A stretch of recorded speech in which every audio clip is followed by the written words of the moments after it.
That morning, when I picked up the phone my daughter-in-law had left on the kitchen table, I wasn't prepared for the screen lighting up with a line of text that froze my blood.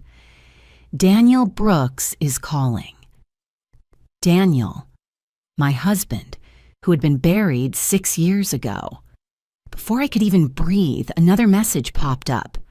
Thursday, same time, I can't wait to see you. My hands shook so hard I nearly dropped the phone, but instead of panicking, I unlocked the device, something I had never done in my entire life.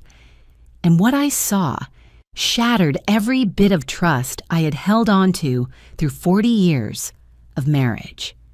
And the worst part was, this was only the beginning. If you're still listening, tell me where you're watching from. Every comment you leave is another mark in this journey. And if this story has touched you, don't forget to hit like so it can reach even further. My kitchen that morning was unsettlingly quiet. The autumn sunlight in Colorado poured through the window, washing over the old oak table. The coffee maker kept dripping softly, and the smell of frozen waffles heating in the oven filled the air.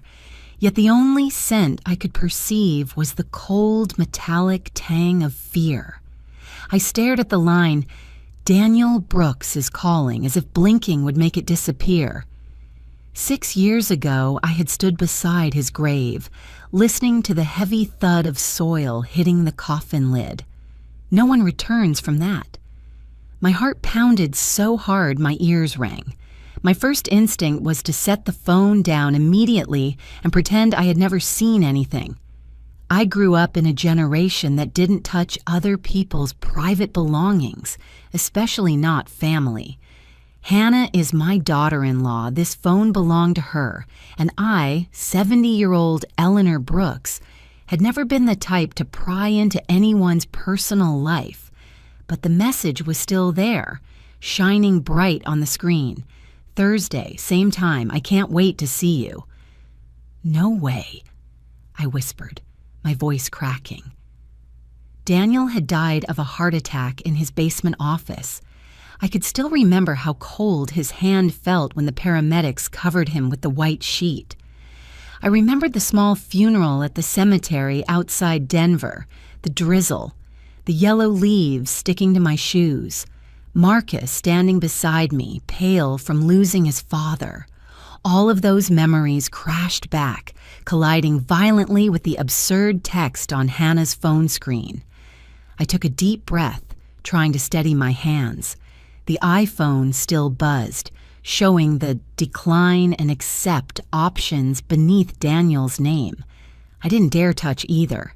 I just stood there, staring at the familiar name I thought existed only on a gravestone.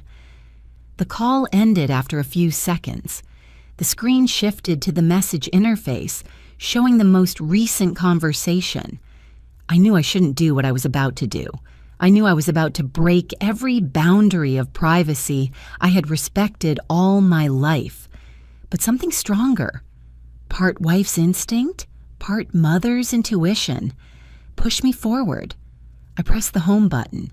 The screen lit up, asking for a passcode. 4 digits. Ben's birthday. I had seen Hannah enter that code hundreds of times when she handed the phone to him to play games. My fingers moved almost on their own. The phone unlocked. A soft click sounded in my mind, like the latch of 40 years of marriage being pulled free. The messaging app was right at the top. The first conversation showed only a single letter as its name, D.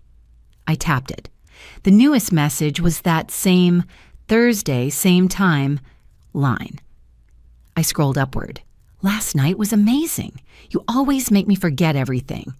Marcus is starting to get suspicious. We need to be more careful. The old lady doesn't suspect a thing. She just likes baking and watering flowers. The old lady. They were talking about me. It felt like someone drove a splinter straight into my chest. My hand shook visibly around the phone. I scrolled again. Message after message, half-joking phrases, half-serious arrangements, words of longing, all from the number saved as Daniel Brooks in Hannah's phone. But what made it hard to breathe wasn't the content, it was the timeline. I scrolled higher past rows of gray and blue message bubbles. This year, last year, the year before that. I reached the very beginning and my pulse stopped when I saw the first timestamp, 6 months before Daniel died. I remembered that period vividly. That was when Daniel began going bowling on Thursdays with his friends.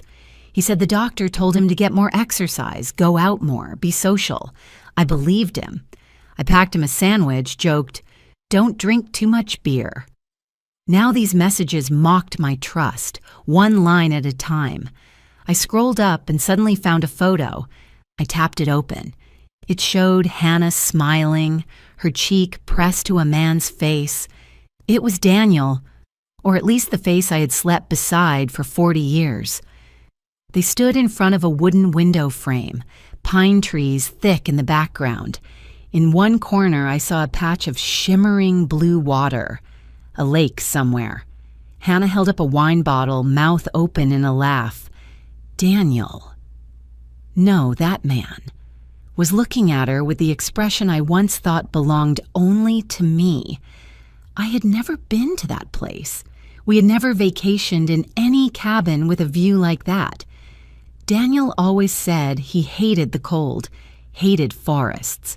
Yet there he was, wearing a sweater, standing among pine trees, smiling like a 30-year-old man. Who have I been living with for 40 years?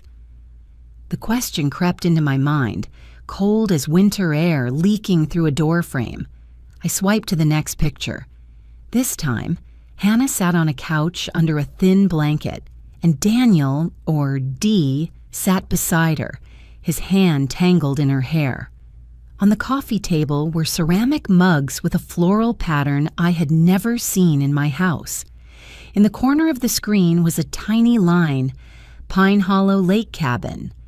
The phone must have logged the location automatically. Pine Hollow Lake. I had never heard the name, despite living in this state for 30 years. Reality didn't wait for me to catch up.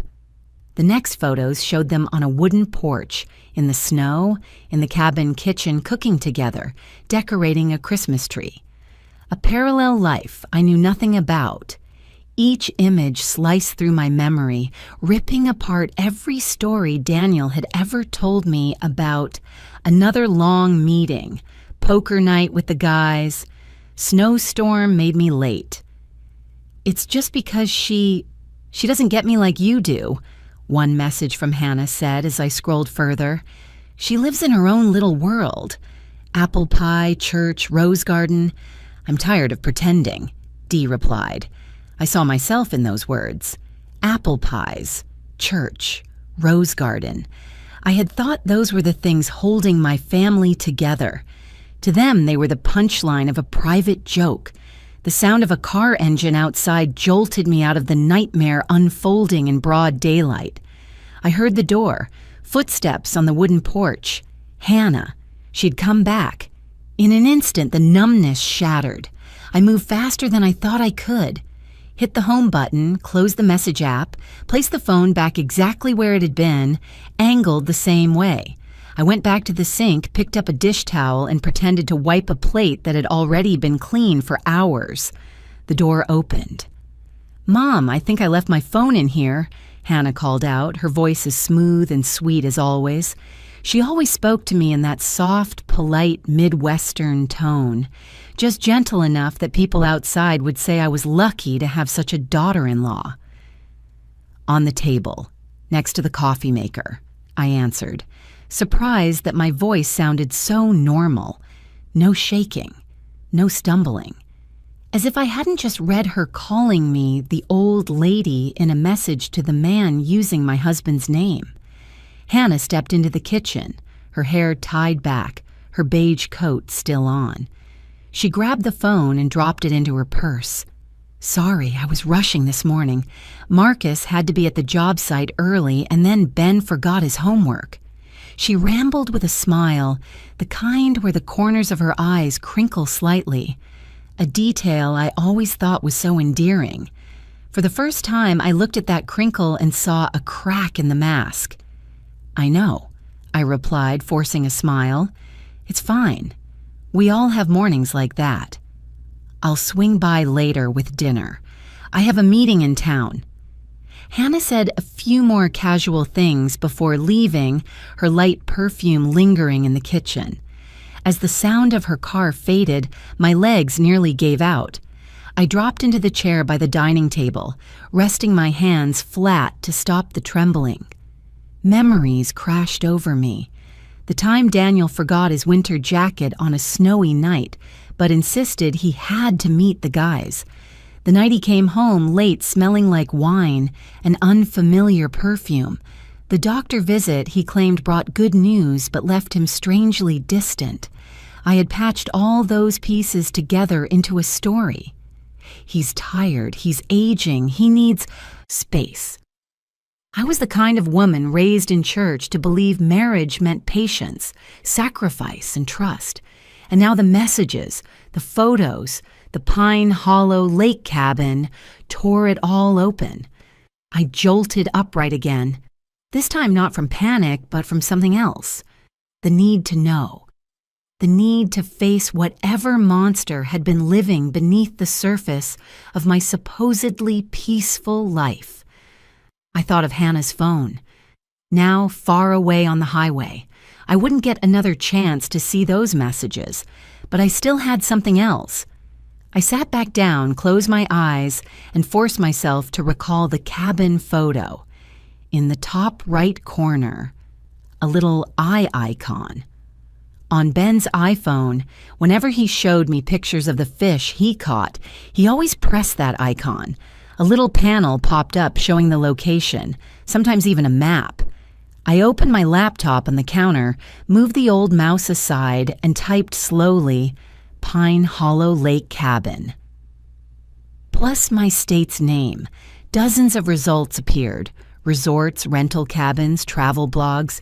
But among all the colorful ads, one listing made my stomach drop. Pine Hollow Lake, County Road 27, Cedar Ridge County. Cedar Ridge, only a 40-minute drive from our ranch. I stared at the screen for a long time. It felt like looking at a door I knew would destroy everything behind me if I opened it, yet leaving it closed would destroy me just the same. If I didn't face this, I would spend the rest of my life asking, what really happened to my life? In the window's reflection, I saw a silver-haired woman, shoulders slightly hunched, wearing an old apron.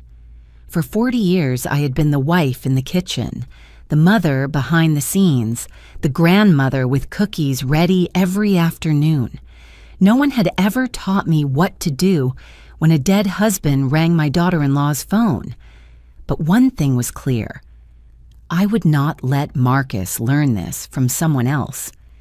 If anyone was going to protect my son from the truth, it would be me. If anyone was going to face the ghost named Daniel Brooks, it would also be me.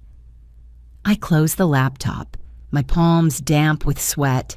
In my mind, one thought took shape so clearly it felt like words. I will go to Pine Hollow Lake. I will see what happened behind my back, even if it destroys everything left. At least it will destroy it on the foundation of truth. And that was when I understood. The phone call that morning wasn't just a call from the dead. It was a summons into a part of my life I never thought I would have to face. A place where my husband, my daughter-in-law, and even I were no longer the polite characters we had pretended to be for so many years. I stood there for a long time after deciding to go to Pine Hollow Lake, but my feet carried me somewhere else. Before going there, I needed to be sure I wasn't imagining things. That grief and loneliness hadn't twisted my mind. At least that's what I told myself. And so, instead of grabbing my car, keys, I turned toward the staircase leading to the basement, where Daniel had spent most of his life working. The basement always smelled of old paper, pine wood, and the laundry detergent Daniel loved. Warm yellow light shone over the broad desk that took up most of the room, highlighting stacks of books and boxes of documents, things I usually left untouched because Daniel liked organizing them himself. He always said, "Let me handle the paperwork. You just take care of the garden and the boy." Looking back now, that sentence felt like a locked door I had allowed Daniel to close behind himself. I opened each drawer, starting with the top where he kept his pens.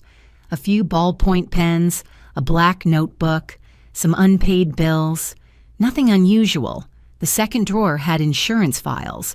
The same medical records, farm documents, tractor repair invoices. All normal, all ordinary enough to make my unease grow. It felt like the truth was deliberately hiding. Then I opened the bottom drawer. It felt heavier than the others, as if something was stuck behind it. I crouched down and pulled harder. A sharp click sounded. The drawer slid open, revealing a hidden compartment underneath, a false bottom. I forgot to breathe. Inside was a bundle of envelopes tied with twine, several kitchen receipts that didn't match our household expenses, and a stack of papers that looked strange. Some pages bore Daniel's name, others had only signatures with no identifying information. There were receipts from stores I'd never heard of in towns Daniel claimed he never had a reason to visit. When I pulled the papers out, something heavy fell onto the tile floor. I bent down to pick it up. It was a small wooden box, dark brown, simply carved, aged so heavily I had to brush the dust off to see the details. Daniel wasn't sentimental. He liked things clean, open, uncluttered. This little box did not fit him, and that was exactly why my hands trembled as I opened it. Inside were photographs.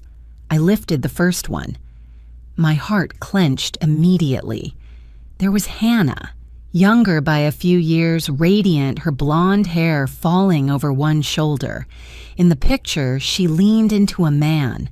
The man had Daniel's eyes, Daniel's jaw, Daniel's smile. So similar it felt like the floor beneath me shifted. I laid out the second, the third, the fourth. Each captured intimate moments.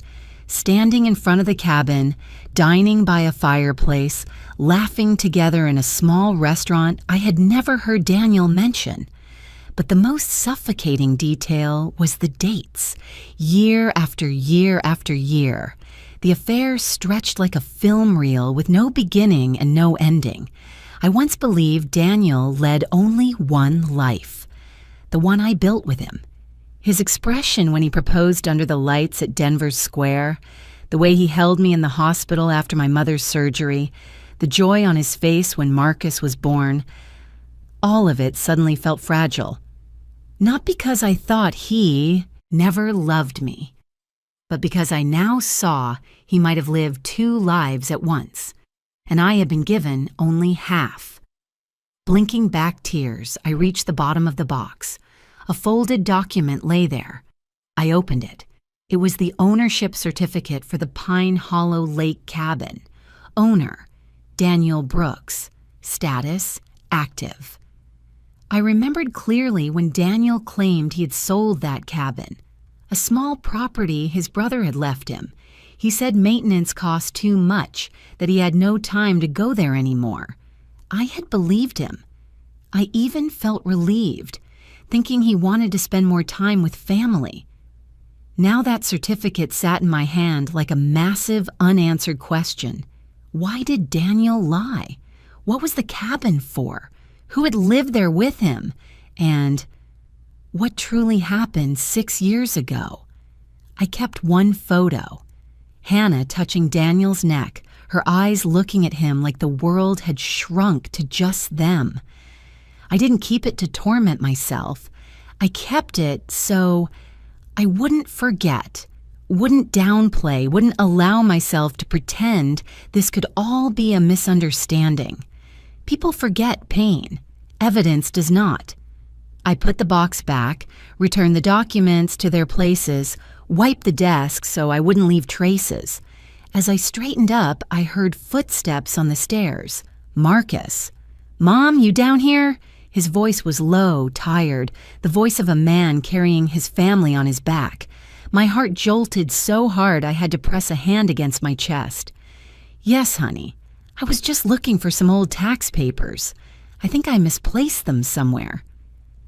Marcus stepped into the room and glanced at Daniel's desk. He had no idea that right beneath his hand was a secret capable of destroying every memory he had of his father. "Did you find it yet, Mom? Let me look for it." He reached toward the bottom drawer. I nearly lunged forward to stop him. "No need, I already found it. Everything's done." Marcus seemed a little surprised by how quickly I reacted, but he just nodded, asked a few questions about dinner, about Hannah's work, then went back upstairs. When his footsteps faded, I had to grip the edge of the desk just to stay standing. My fear wasn't only for what Daniel had done, but for what might happen if Marcus learned this truth in the cruelest way possible. When I looked back around Daniel's room, everything suddenly changed. The chair he used when writing letters, the leather jacket he hung behind the door, the Colorado map marked with his favorite fishing spots. All of it had become props in a play I didn't know I'd been watching. And then a thought, light as a breath but sharp as a blade, cut across my mind. Hannah knew this room better than I thought. The marks on the drawer, the way the papers were arranged, the carelessness of leaving photo metadata exposed. All of it made me certain she had been in here more than once. I didn't know what Hannah and Daniel had shared with each other, but they had clearly shared far more than I ever knew. I looked at the wall clock. The minute hand had just passed the 6. It was barely near 10 a.m. If I left right now, I could reach Pine Hollow Lake before noon. There was no reason to hesitate. No answers were left in this house. I took a long breath, walked quickly up the stairs, grabbed my car keys, and pulled on a warm coat. When I opened the front door, a blast of cold wind rushed in, carrying the faint scent of young pine. Winter in Colorado always arrived sooner than expected, just like the truth I was about to face. I would go to that cabin, alone. Whatever waited for me there, at least I would no longer be living in the dark. I drove out of town, leaving behind the familiar streets leading to the church, the small grocery and the bakery I had gone to for 30 years. The farther I went, the more the landscape changed. Thick lines of pine trees, deep green crowns pressed together along the hillsides, the ground covered with a soft carpet of fallen leaves. The road to Pine Hollow Lake wound through the forest, narrow enough that 2 cars passing each other would struggle. The map told me I had 12 minutes left. I rolled the window down a little. The cold air swept in, carrying the smell of earth, pine resin, and the damp scent of the nearby lake. My heart pounded with each beat, not only from fear, but from the feeling of someone about to touch a truth they had avoided all their life. When the cabin appeared among the tall trees, I braked slowly. It didn't look like an abandoned hideout. It looked cared for. New wooden roof, windows clean of dust, steps swept neatly. A metal wind chime hung by the door, ringing softly whenever the wind passed, a gentle sound that made my chest tighten. I parked the car a few miles away and followed a side trail to avoid being seen. As I neared the porch, I stood still for a few seconds, listening. No voices, no cars, only the rustle of leaves. I placed my hand on the doorknob. The wooden door opened easily as if the owner had just stepped out. Inside was warmer than I expected. Natural light from the windows washed over the small room, a beige sofa, a Navajo-patterned rug, a coffee table with a few old magazines. I stepped in and immediately saw the first sign. A bottle of red wine left unfinished on the table, with 2 glasses beside it. Hannah. And who else? I walked to the wall hooks by the door. A long cream-colored woman's coat hung at arm's reach. I touched the fabric. New, clean. A faint scent of perfume. The same vanilla amber blend Hannah always wore. I opened the small closet next to it.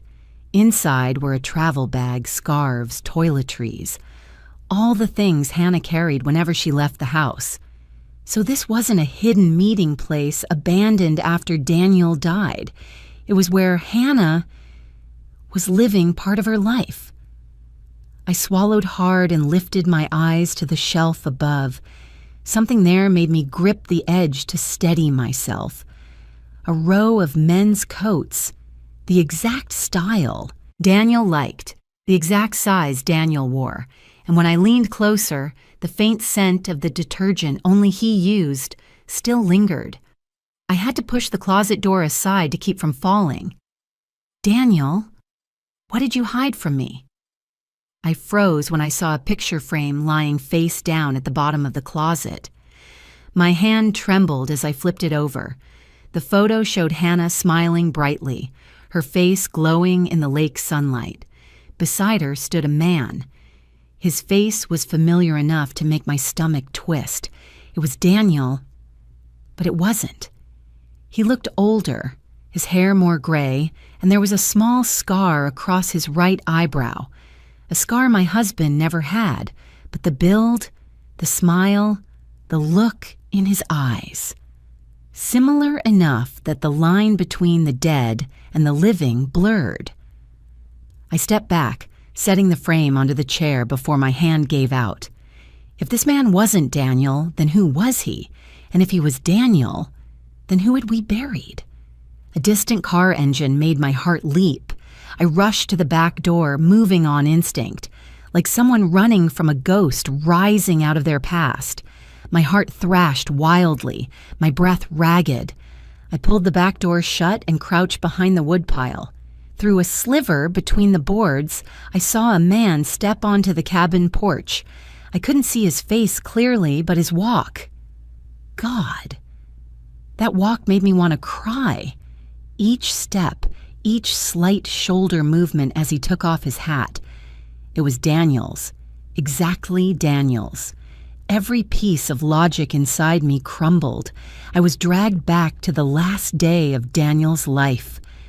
Or what I thought was his last day.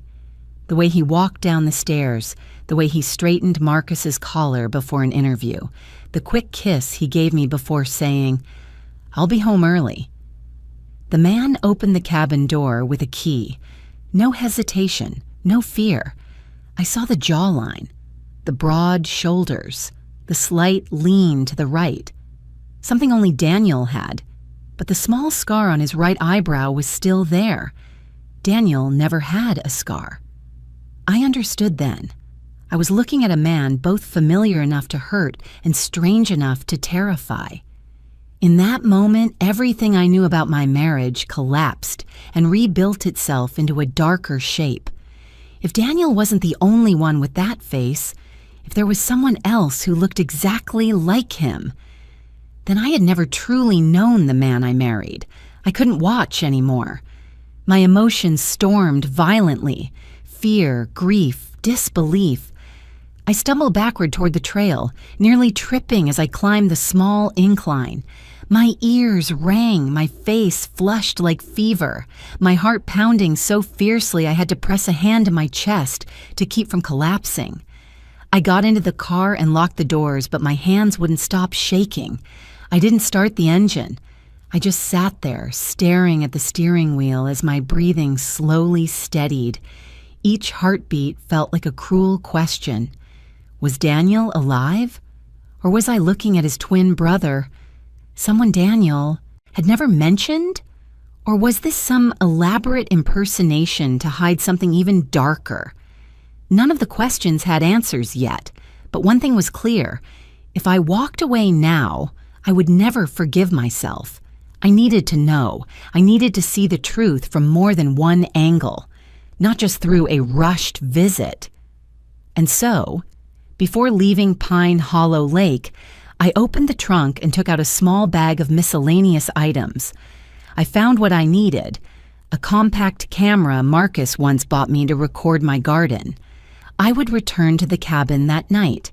I would place a camera where it could capture everything that happened inside. The truth was no longer something I feared. It was the only thing I had left.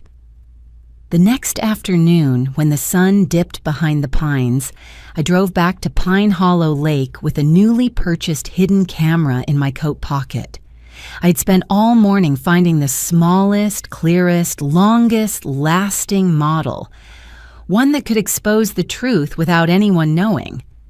The salesman asked if I planned to film wildlife or neighbors, and I only smiled. If he knew what I was going back to record, he might not have dared sell it to me. At the cabin, I turned off my headlights from a distance and walked along the tree line just like before. But this time, I wasn't trembling like prey being hunted. I had a purpose, and that gave me strength. The back door was the same. The hinge clicked softly unless lifted just right. I stepped inside, taking a steadying breath to push past the warm scent of wood and lingering human presence. I chose a spot on the bookshelf to place the camera between two paperback novels. The angle was wide enough to capture the living room, the front door, and part of the hallway. I adjusted it a few times before snapping the camouflage cover into place. Then I connected it to my phone and checked the signal. The light blinked once, then stayed steady. Perfect. I left the cabin while a faint gold edge of sunlight still touched the treetops. As I closed the back door, my hand hesitated. A small voice whispered, "After today, your life will never be peaceful again." I shook it off and walked quickly to the car. Peace had been taken from me years ago. I just hadn't realized it yet. The camera reported movement the next morning. My phone buzzed 3 times in a row, enough to nearly spill my coffee. I opened the screen, my heart pounding like I'd sprinted a mile. The image appeared. The cabin door swung open. Hannah walked in, hair tied back, black coat carrying a small suitcase and a bouquet of fresh flowers, white chrysanthemums, the same kind Daniel used to like arranging in our living room. I gripped the phone so tightly my knuckles turned white. Hannah set the suitcase on the chair, then adjusted the table runner as if she had been the homeowner for years. She moved around the room, picking up small things, opened a window to let the breeze in. Every gesture was so natural it couldn't be mistaken. She lived here, not just visited for an affair. An hour later, another motion alert came through. I tapped the screen with such force I nearly hit the wrong icon. The image of the man entering the cabin made my blood run cold. That walk, that light gray t-shirt Daniel used to wear while working in the yard, that familiar gesture running a hand through his hair while taking off his hat. Hannah ran to him, hugging him like she had found the love of her life. They kissed, deeply, passionately, the kind of passion Daniel hadn't shown me in at least 10 years. He said something. Hannah laughed, placing her hand on his chest. They stood close, familiar, effortless. Then he reached up and brushed her cheek. Exactly the way Daniel brushed my hair when I had a headache in 1998. They held hands and walked into the bedroom, disappearing from view. I shut off the screen. If I didn't, I would have thrown up. My kitchen suddenly felt foreign. The floor tilted, my spine chilled.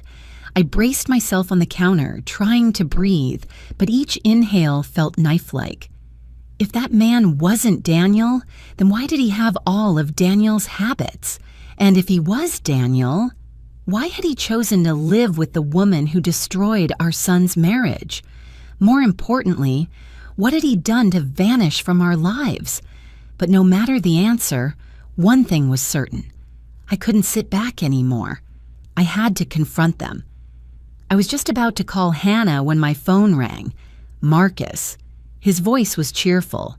"Hey, Mom, can I come for dinner tonight? I want to ask you about Dad's tax files. And, have you heard anything from Hannah?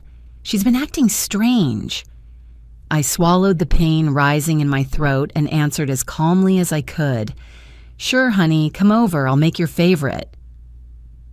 I didn't know how to talk to my son while holding a truth that could reduce his heart to ashes. But I also knew I couldn't let Marcus fall into this nightmare before I understood everything myself.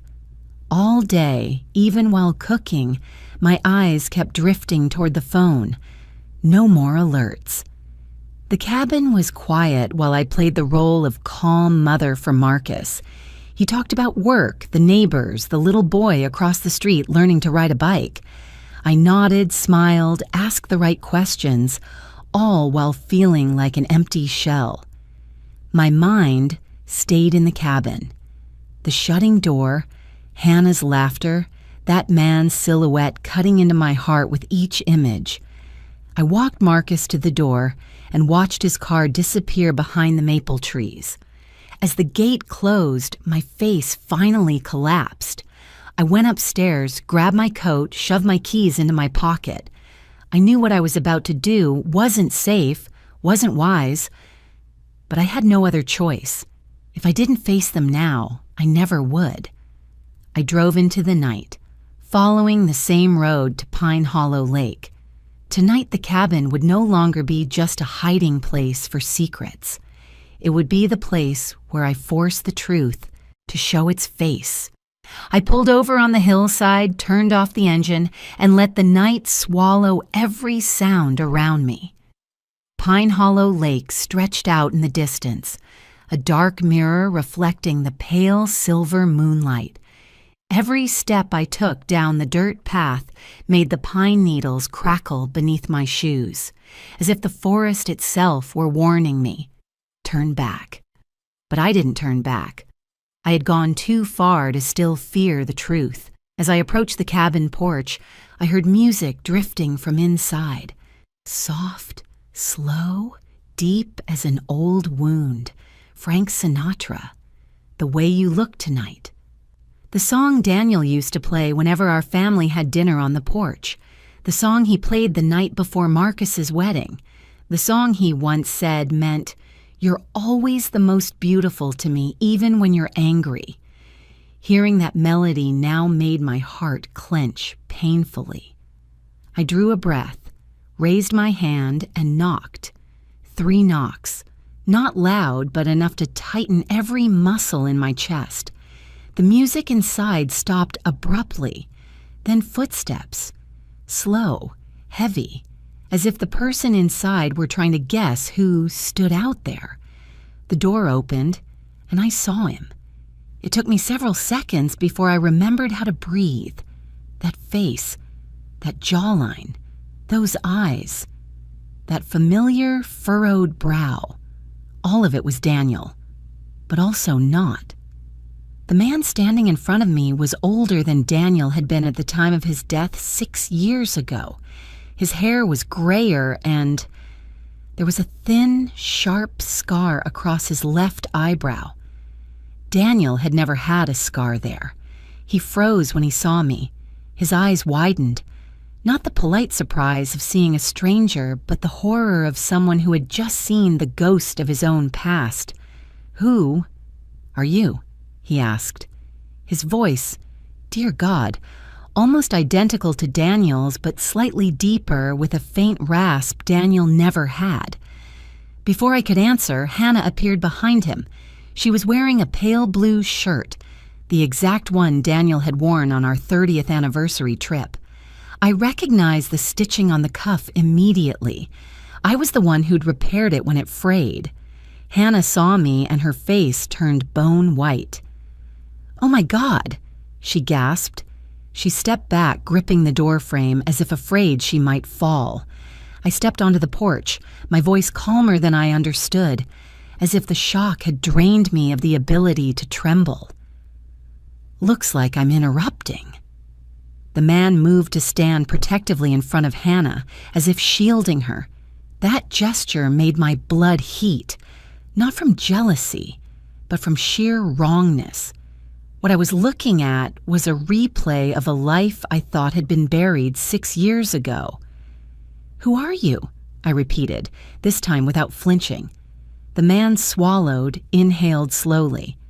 "I'm Richard Hale," he said, eyes still fixed on me. "I am Daniel's twin brother." The air around me exploded into silence, a single sentence capable of erasing 40 years of marriage. Daniel had no siblings. I answered firmly. I married him.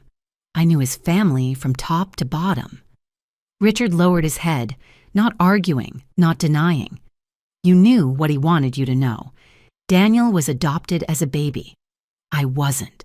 We were separated at birth." I stood still, as if nailed to the wooden floor. Daniel was adopted? Daniel hid that from me? Why? Dozens of questions pounded inside my skull. Richard continued. "Daniel found me 6 years ago when he was diagnosed with a severe heart condition. He needed information about his biological family, and I was fighting a malignant blood disorder. Daniel saved me. He donated marrow. He's the reason I'm alive." Hannah was standing upright now, but her face remained ghostly pale. She looked at me, her eyes shimmering. Not with remorse, I saw that clearly, but with fear. "I know you saw the phone," Hannah said, her voice trembling, "and yes, I did have an affair with Daniel." The words cut like a knife, even though I had already known the truth. Hearing them from her mouth made the pain double. "For 6 years after he died, you still messaged him," I said coldly. "Or at least, someone using his number." Hannah glanced at Richard. Richard looked down, his hands tightening into fists. I stepped into the cabin without being invited, my anger far past the point of politeness. "Explain all of it. I want to hear everything." Hannah clasped her hands together, as if trying to hold herself steady. "Daniel, before he died, he was planning to leave you. Leave Marcus. Leave everything. He wanted to abandon his life and start a new one with me." I went numb. Not because Daniel cheated. I had already survived that shock 3 times over these past days, but because he wanted to leave my son, leave his grandson, leave everything that bore the name family. Richard added, as if wanting to clarify every broken layer. Daniel planned to fake his death. He wanted me to take his identity and disappear with Hannah. He said he couldn't stand the life he was living. "But he died for real," Hannah cut in, her voice cracking. "Right in my arms. The heart attack came sooner than he expected. The plan wasn't carried out, but the consequences still remained." The cabin fell silent. No wind, no lake sounds. Only my heartbeat, heavy, violent, as if my entire past were collapsing beneath my feet. Finally I spoke, slowly but razor sharp. "So that means I mourned a man who had already planned to leave me." Richard closed his eyes as if he too felt pain from the truth. "I'm sorry," he said quietly. "I didn't know until it was too late." Hannah didn't apologize. She just lowered her head, like someone who knew her guilt could no longer be hidden, but who lacked the courage to show true remorse. I looked at them, the 2 people standing in the life Daniel intended to choose instead of mine, and I asked myself, what value did 40 years of marriage truly hold? But I didn't cry. I had used up all my tears during those days watching the camera footage. Here, in the cabin where Daniel had lived his second life, all I had left was cold clarity. And I knew tonight was not the night all truths would be revealed, but it was the night I would begin reclaiming the life those people had tried to erase me from. I stood in the cabin's living room, hearing their words as the air thickened around me. Part of me wanted to cover my ears, to stop absorbing any more of it, but I had come here for the truth, and truth is never gentle. Hannah spoke first. Her voice was small but steady, as if she had finally set down the boulder crushing her chest. Daniel had several heart attacks before he died, she said, unable to meet my eyes, but he hid it from everyone, from Marcus, from you. I didn't know if I was shaking from cold or rage. Daniel, the man whose blood pressure pills I set out every morning, hid a heart condition? He said he just needed to get through a few more months, Hannah went on. He said, when I disappear, no one will have to take care of me anymore. I saw Richard close his eyes, as if hearing a memory he hated. Disappear? I repeated, each syllable falling heavy onto the wooden floor. Yes, Hannah whispered. Daniel's plan was to fake his death, or at least vanish from this life. You have to understand, he believed he was about to die from heart disease anyway. He didn't want to wait for it. He wanted to go out on his own terms. The room spun in my vision. Daniel wanted to die with Hannah beside him, not me. But Hannah kept talking, compelled by a force I couldn't understand. Maybe guilt, maybe fear. That day, he had worse symptoms. We were discussing the details, timing, method, transferring the insurance money to Richard. And then he collapsed. Hannah brought her hand to her mouth, her voice breaking. I panicked. I didn't call 911 right away. The world dropped out from under me. I had to grab the back of a chair. Richard spoke, his voice low and rough. Hannah said Daniel wanted to go quietly, that he had accepted his death, but he looked at me, his eyes painfully honest. You and I both know that doesn't justify not calling for help. You let him die, I whispered, my lips so dry it hurt to speak. You let him die. Hannah sobbed, choking on her words. I thought if I waited just a few more minutes, what Daniel wanted would become true. I was wrong. I didn't understand he still had hope to live. I turned away. I couldn't look at her another second. Then Hannah's voice softened.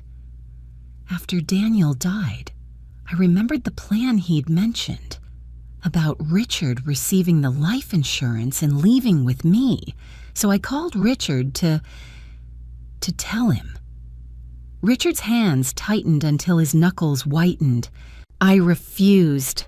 I was sick, still in treatment. And that plan, my God, what kind of morality would allow me to do that? I told Hannah not to contact me again. I looked at him, and for the first time, sensed something genuine in his tone. Hannah continued, but then Richard recovered. A strange miracle. After 2 years, he was completely healthy. Daniel always said something about the twin bond between them, that they could save each other, and it turned out to be true. Richard rubbed his forehead, exhaling heavily. After I got better, I went to see Hannah, to thank Daniel for saving me.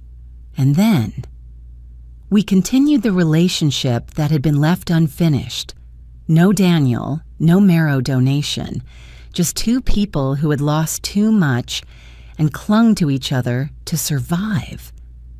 I felt like I was standing inside a story that had never included me. Hannah wiped her tears and looked straight at me. We didn't want you to know, or Marcus, or little Ben. Daniel had already caused enough damage. We just wanted to start over. I let out a laugh, hollow, sharp, more brutal than anything I could have said. Start over? I repeated. After tearing my family apart from the ground up? After sleeping with my husband, then with his brother? After letting Daniel die on a wooden floor instead of calling for help? Hannah bit her lip, her face pale as ash. Richard stood still, like someone accepting judgment he couldn't escape, even though he hadn't committed the worst part of the story. I turned and walked toward the door. No one tried to stop me, maybe because they knew nothing they said could fix what they had done. The freezing night wind struck my face as I stepped off the cabin porch. In the darkness, Pine Hollow Lake lay perfectly still, a mirror reflecting the truth inside me, shattered, desolate, tangled in betrayal, regret, and an emptiness without a name. Daniel betrayed me while he was alive, and even his death was a betrayal. I walked back to my car, my chest tight as if someone were squeezing my lungs. The night was pitch black, but I could still see the path, because every cell in me was burning with a pain too sharp to look away from. I opened the car door, sat down, and clutched the steering wheel. "Daniel," I whispered, "what did you do to us?" I didn't start the engine. I just sat there. In the quiet night, the cabin in the distance was still lit, warm yellow light, soft, peaceful to the point of cruelty. And I, the woman who had shared 40 years of life with Daniel, walked away from it with a heart so broken I no longer recognized myself. I drove home through a night that felt endless. The only thought that flickered in my mind, not Daniel, not Richard, was Hannah. Her face when she confessed, the way she dodged responsibility, the way she stood in that cabin wearing the exact shirt I had once stitched for my husband. A part of me wanted to do something truly cruel, something that would make her understand what it feels like to have your heart shattered by betrayal.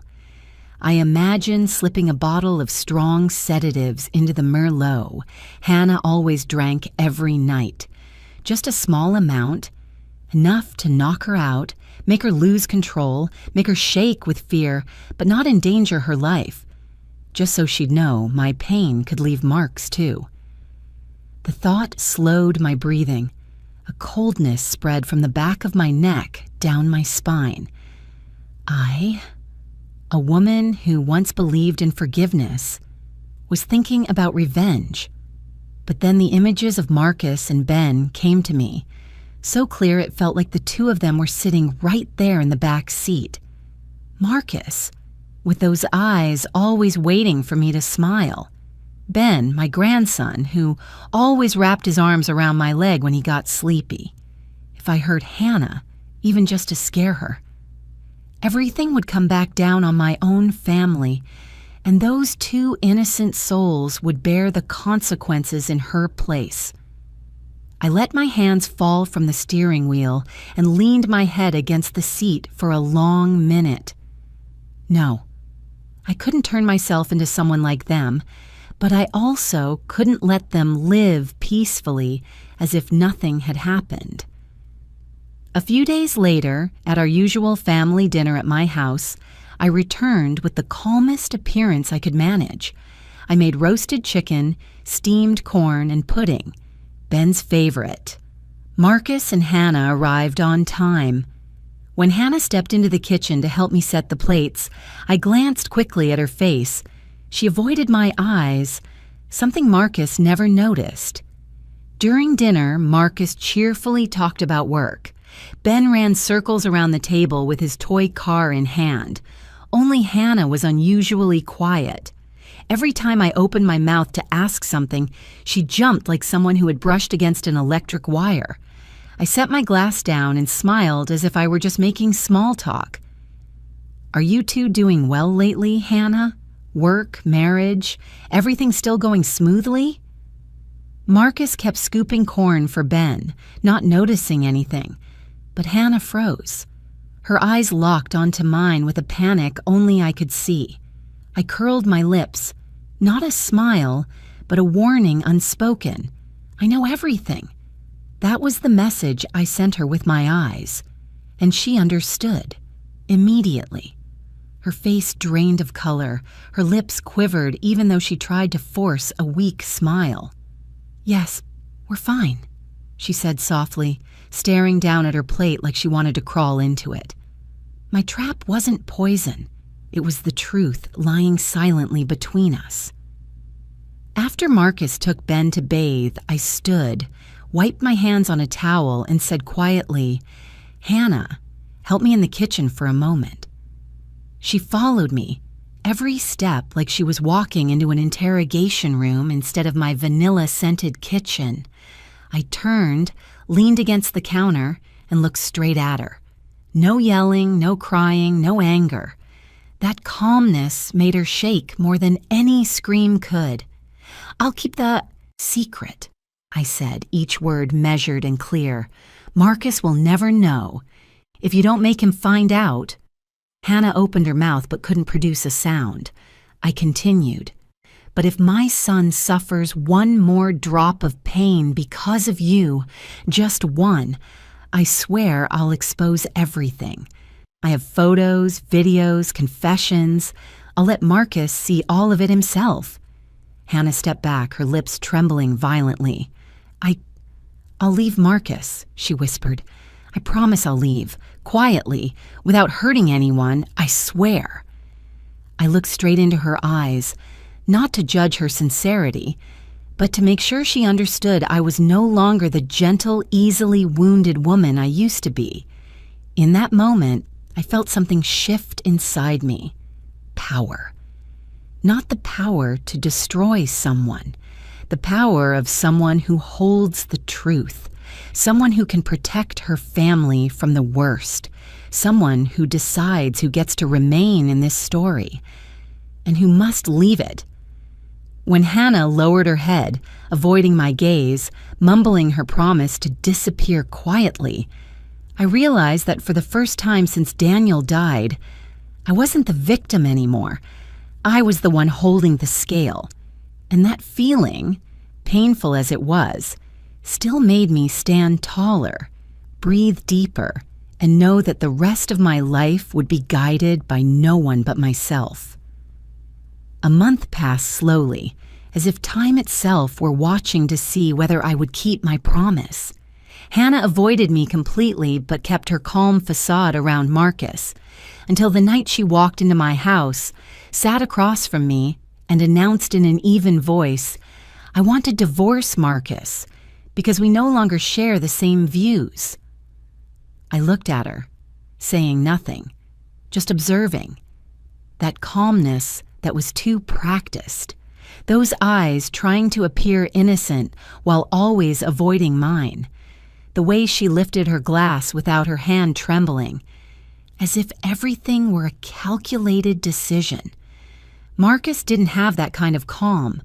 When he heard the news, it was like watching someone fall from a rooftop onto cold concrete. His shoulders collapsed instantly.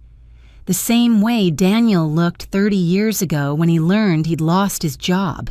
But Marcus didn't yell, didn't blame, didn't demand answers. He just repeated one sentence, his voice cracking. "If that's what she wants, I have to respect it." I wanted to hold my son, to tell him the truth, to tell him none of this was his fault, that Hannah's heart had belonged somewhere else, to someone else, for a long time. But I had to grit my teeth. The promise I had made in that kitchen still wrapped around my chest like a binding strap. I would keep the secret, if she didn't hurt Marcus further. Divorce, painful as it was the least harmful outcome. Hannah moved out in just 3 days, never looked back once, left nothing behind except a neatly folded divorce paper on Marcus's dining table. What shocked me wasn't that she left, but where she went, She didn't move back to her parents' house or to a temporary place.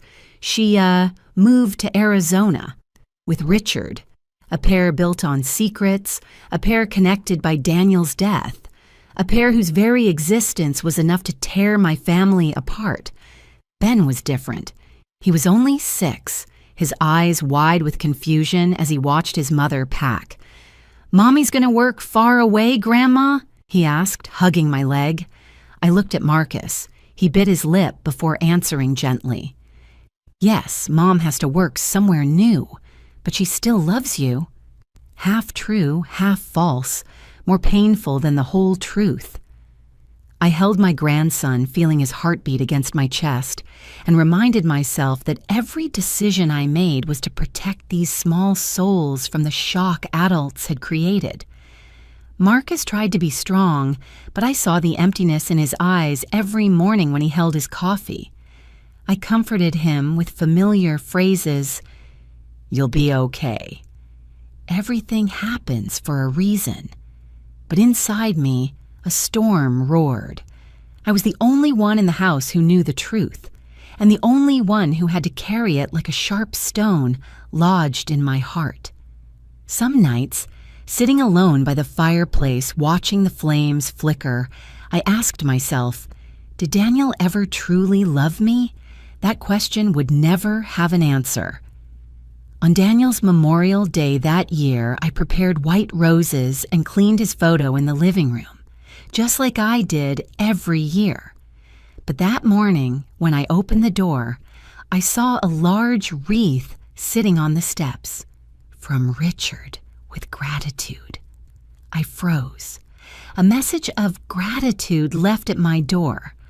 The home where Daniel lived with me for 40 years, where I cried for him more times than I could count. That wreath was a blade twisted straight into my chest.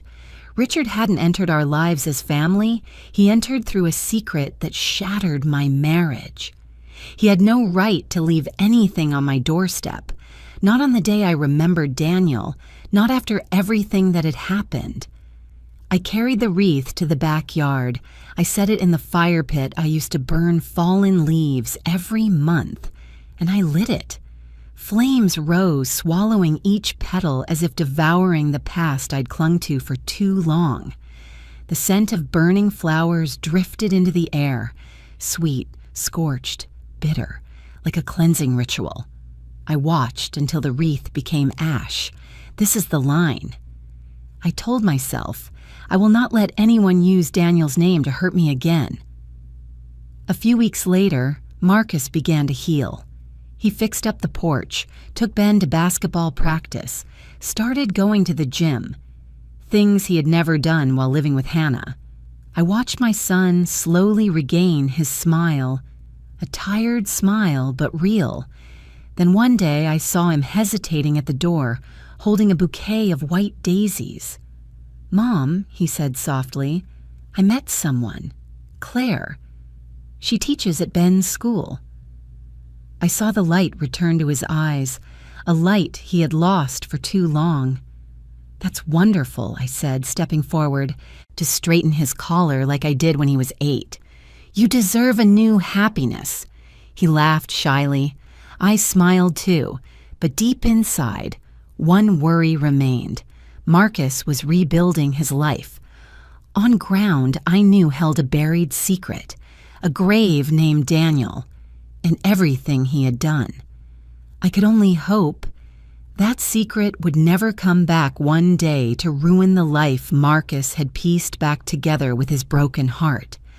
I had believed, or hoped, that once Hannah left Marcus's life, everything would fade into the past, that I could box the secret away, place it in a mental drawer, and close it. But secrets never die. They only change shape. And its new shape was Hannah and Richard's strange desire to appear publicly as a new family. I learned this when Hannah texted me a week before Ben's birthday. "We would like to come. For Ben.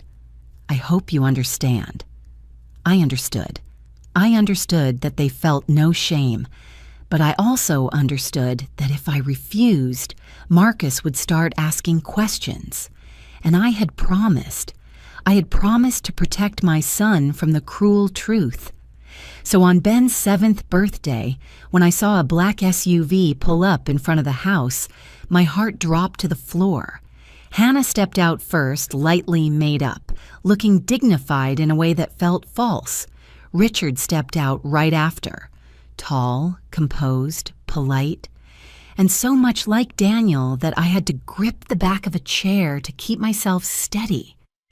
It didn't matter how many times I reminded myself that he was not Daniel. My body still reacted as if seeing a dead man return.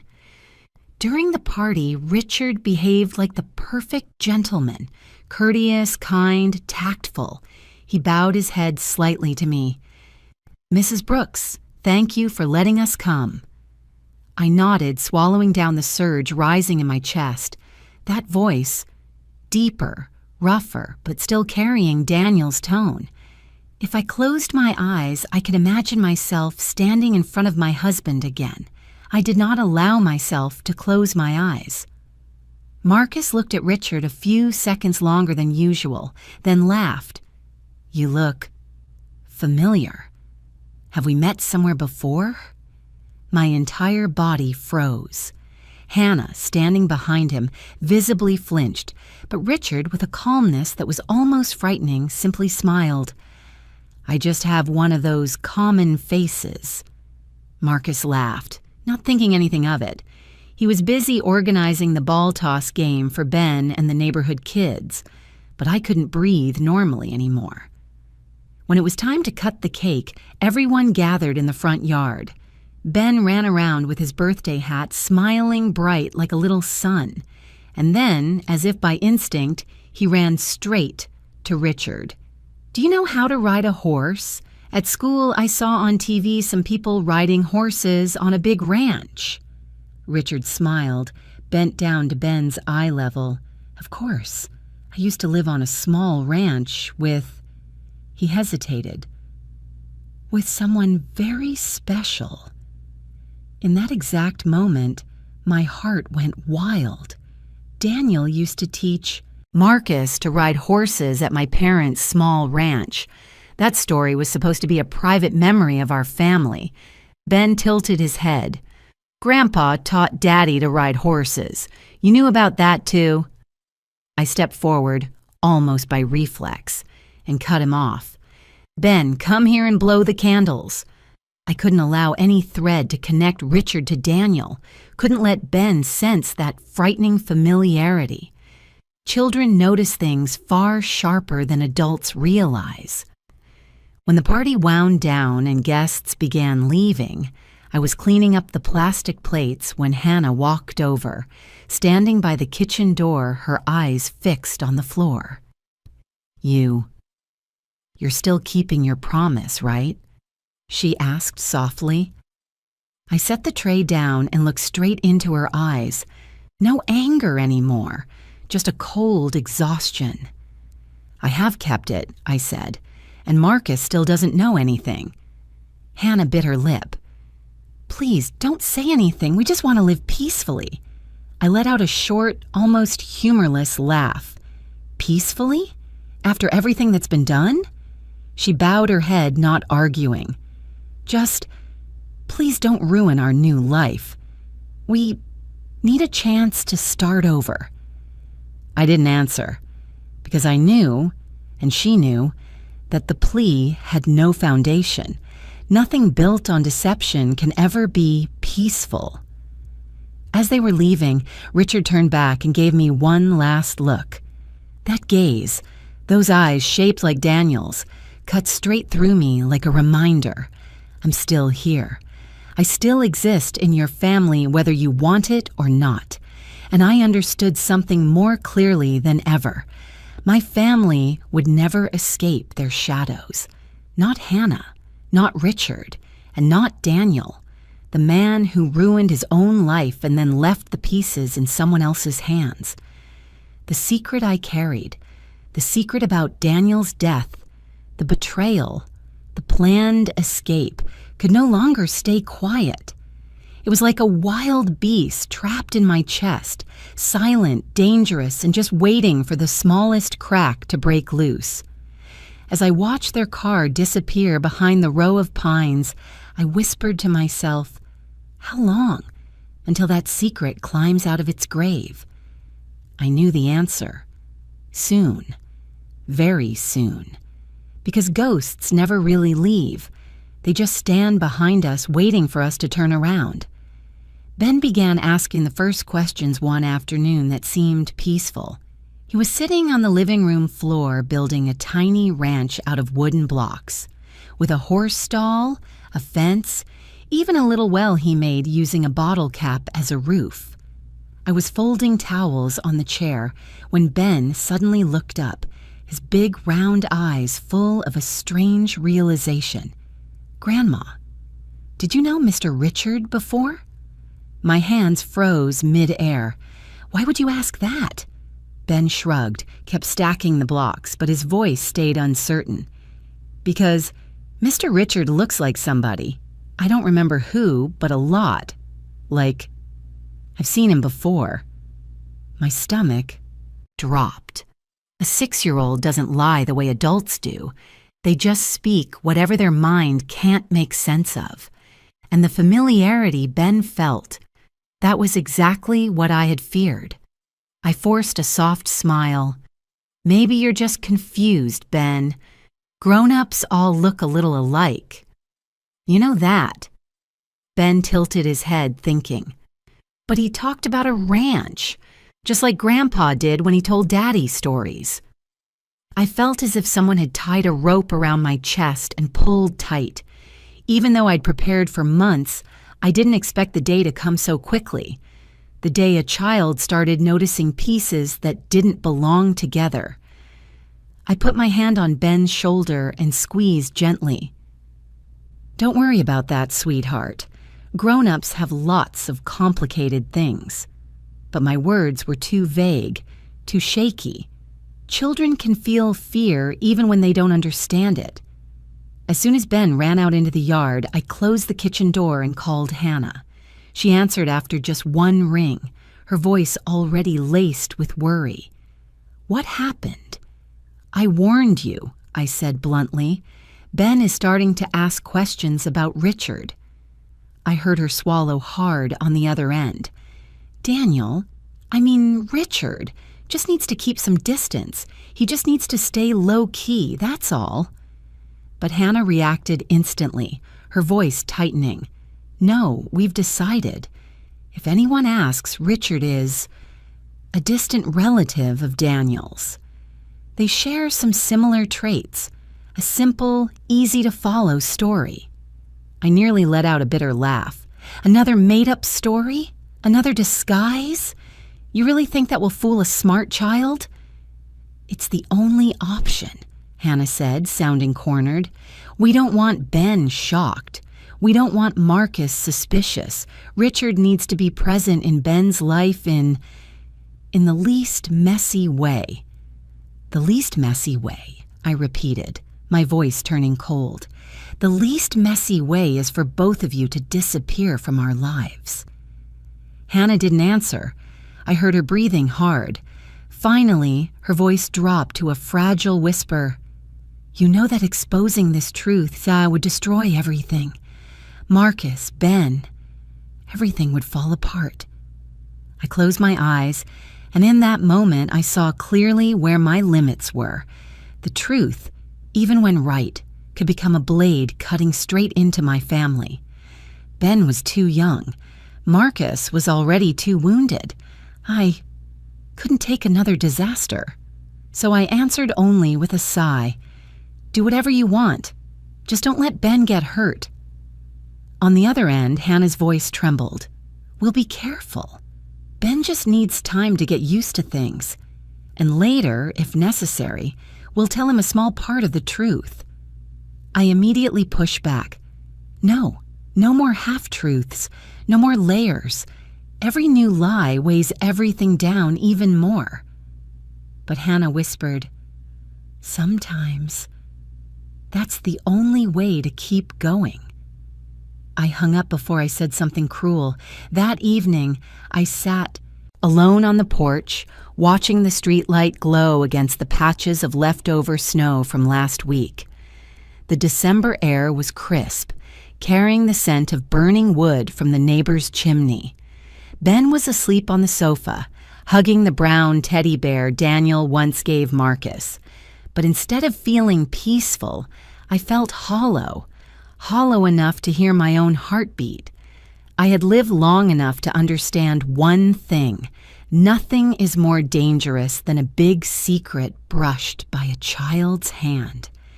Children don't fully grasp things, but they feel and they remember. Small questions grow into big ones over time. I looked at Ben sleeping, his little eyebrows slightly furrowed as if he were trying to solve a puzzle. In him, I saw the future.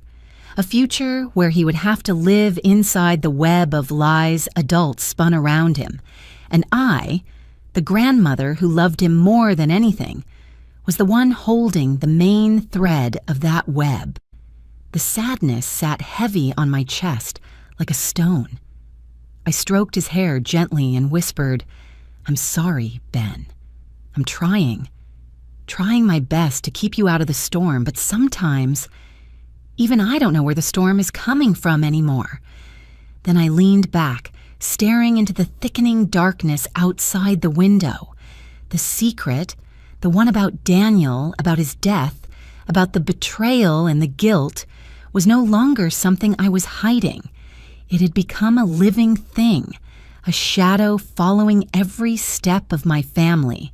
And the day Ben asked his first question, I knew the road ahead would no longer be smooth, not because I didn't want to tell the truth, but because once spoken, the truth would destroy everything good left in this family.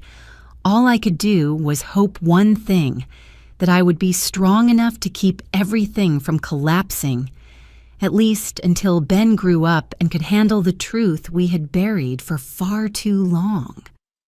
The family birthday party that year happened on an early spring afternoon, when the air still held a bit of chill, but the sunlight was warm enough for everyone to sit in the backyard. I hung little flag banners along the fence. Marcus blew up balloons, and Ben ran around with his paper hat tilted to one side. Everything looked like an ordinary family preparing for a special day.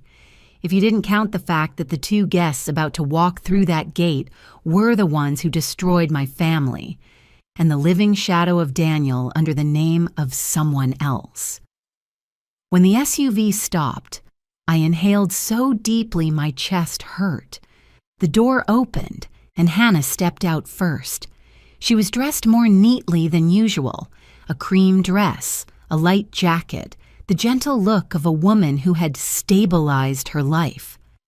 Right after that, Richard stepped out, not hiding, not avoiding, but with the posture of a legitimate partner, his hand resting lightly on Hannah's back the same way Daniel had supported me for so many years. I heard Marcus's voice behind me. "Mom, they're here." I had to fight not to wince when I saw Marcus smiling as he greeted them. It wasn't his fault. He didn't know anything. He just saw two adults trying to behave civilly after a divorce.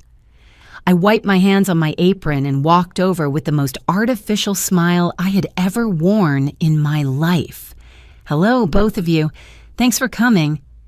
Richard nodded, trying to soften his expression, but there was still something in his presence that made it hard to breathe.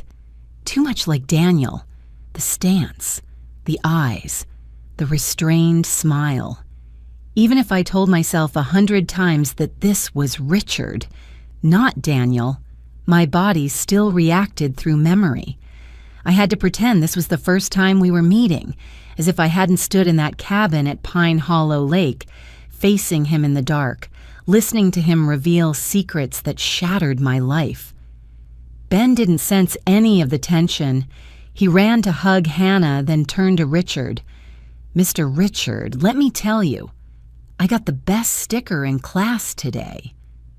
Richard bent down, smiling warmly at him, and in that moment, I saw the two of them, Richard and my grandson, as if they were standing inside a family picture I would never allow to exist. I had to turn away to catch my breath. The party went on as usual. Marcus grilled meat, Claire came too, bringing a homemade apple tart. Everyone ate and chatted. Only I was aware of every movement Richard made, as if each of his steps threatened the fragile stability I had tried so hard to hold on to. Ben laughed the whole time, and Marcus felt relieved because everyone is getting along again. He didn't know that this harmony was just a new coat of paint covering a wall that was already split wide open underneath. When the weather started to turn cold, Marcus patted Richard on the shoulder. "Hey, stay a bit. I want to talk about Ben's summer classes." I froze. It wasn't about the summer classes. It was about Richard staying, about letting a man with Daniel's face discuss my grandson's future, right inside my home. "All right," Richard replied, his voice light as the wind. Hannah smiled with gratitude, and I clenched my teeth until my jaw throbbed. While everyone was clearing the table, I went into the kitchen to brew a pot of tea. Richard followed me.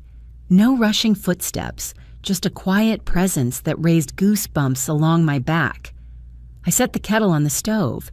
Richard stood near the doorway, hands in his pockets. "We need to talk," he said. "I don't think we have anything left to say," I answered without looking at him. "Yes," he said slowly. "I want to do the right thing." I let out a short, sharp laugh, like a shard of glass. "The right thing? Now? After everything that's happened?" Richard fell silent for a moment.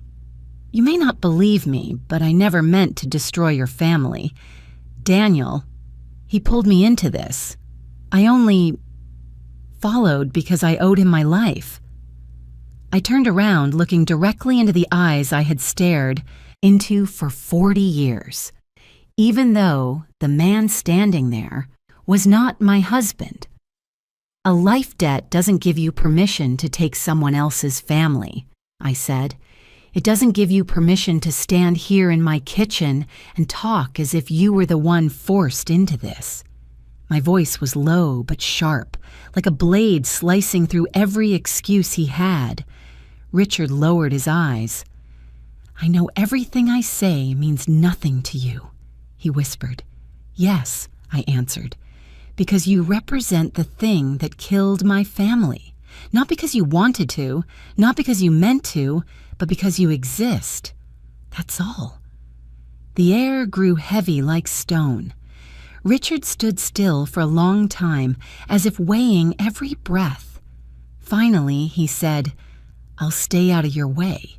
I promise. I'll only show up if Marcus asks, or for Ben, if it's truly necessary." I looked at him, my heart cold as winter ice. "I will protect my children and grandchildren," I said clearly, "whether the person standing in front of me is the second version of my husband or not. I will not let any secret, any face destroy their lives again." Richard nodded, his eyes carrying something between sadness and surrender. "I understand," he said, "and I'm sorry." I didn't say anything else. I just turned away and poured the tea as if the conversation had been between two strangers. But when Richard left the kitchen, I placed my hand on the counter just to stay steady, because even though he had promised to stay out of my sight, even though he had admitted defeat, even though he was trying to fix what he could, I knew he was still the dark shadow hanging over my family, a quiet but persistent presence, a reminder that in this life, sometimes we don't escape the past, we only learn to live beside it. And that night, after the party ended, after Marcus and Ben hugged me goodnight, after Richard's footsteps had faded past the gate, I still heard inside my chest a small, thin vibration, like the surface of Pine Hollow Lake when touched lightly. Nothing ever truly ends. Not with secrets like ours. Not when the man wearing my husband's face is still somewhere out there. The next 2 years went by in a strange rhythm, fast enough that I couldn't count the days, slow enough that each month carried a new layer of healing for my family. After a storm, people don't go back to who they were. They only learn how to stand on the broken pieces. Marcus was the first to stand up. He married Claire on an autumn afternoon in a small garden behind a church. A simple, warm ceremony, not flashy, nothing like the grand wedding he once dreamed of with Hannah. Claire wasn't stunningly beautiful or dazzling, but she brought something my family had lacked for a very long time: peace. As I watched Marcus hold Claire's hand under the string lights, his eyes shining in a way I hadn't seen in years, I understood. True happiness sometimes comes after pain, so deep you think you'll never recover. Ben grew faster than I could keep up. He still occasionally mentioned Richard, usually when talking about horses or watching ranch shows on TV, but deeper questions never came. Children sometimes have an odd intuition. They sense what shouldn't be touched, and I, who once feared every potential question, was now grateful for that instinctive silence. Hannah and Richard moved even farther away, to a small town near the New Mexico border. I didn't know how they lived or whether they were happy starting over. I didn't ask, partly because I didn't want to know, partly because I understood that distance was the best thing for all of us. Everything remained steady. Until that winter morning when I opened my mailbox and found an envelope with no return address. The handwriting froze my heart instantly. Richard. I went into the kitchen and made a cup of tea, my hand shaking so much the water spilled over the rim. Then I sat down, opened the envelope with a letter opener I used only for special occasions. The letter wasn't long, but every line carried a weight I had avoided for 2 years. Mrs. Brooks, if you are reading this letter, then I believe I have found the courage to send it. I do not write to ask for forgiveness. I know I do not deserve it. I only want to say what Daniel never said. Not when he was alive, not in his final days. He did not know how to love in the way a person should love. I stopped reading, just to keep my breath from breaking. Richard continued. Daniel lived his entire life in fear. Fear of being abandoned, fear of being misunderstood, fear that his true self would be seen by the people he loved. That is why he hid me, hid his past, hid even his own weakness, and that is also why he hurt you in ways he probably never understood. I close my eyes seeing Daniel's face, the familiar wrinkles, the hands that once held mine while we watched TV in the evenings. The sense of loss returned, but no longer sharp, just the softened echo of an old sorrow. Then came the most unexpected part of the letter. If things had been different, if we had grown up together, if I had met you before Daniel, maybe we could have been a real family. You are strong, kind, and deserving of a love that is whole. I'm sorry for showing up at the wrong time. Sorry for carrying the face that hurts you so much. I set the letter down. I didn't cry. The past 2 years had taught me that tears don't heal. Only action does. I tore the letter into small pieces. I took them to the backyard where the fire pit still bore traces of the wreath from that day long ago. The scraps curled in the flames, shining for a few seconds before turning black. That was right. Not keeping it, not storing it, but letting it leave my life as ashes. As I watched the ashes rise, the sun began to set beyond the western horizon. The sunset cast a warm orange glow over the yard like a soft blanket wrapping around a heart that had weathered too many storms. And I realized, after everything, I had survived.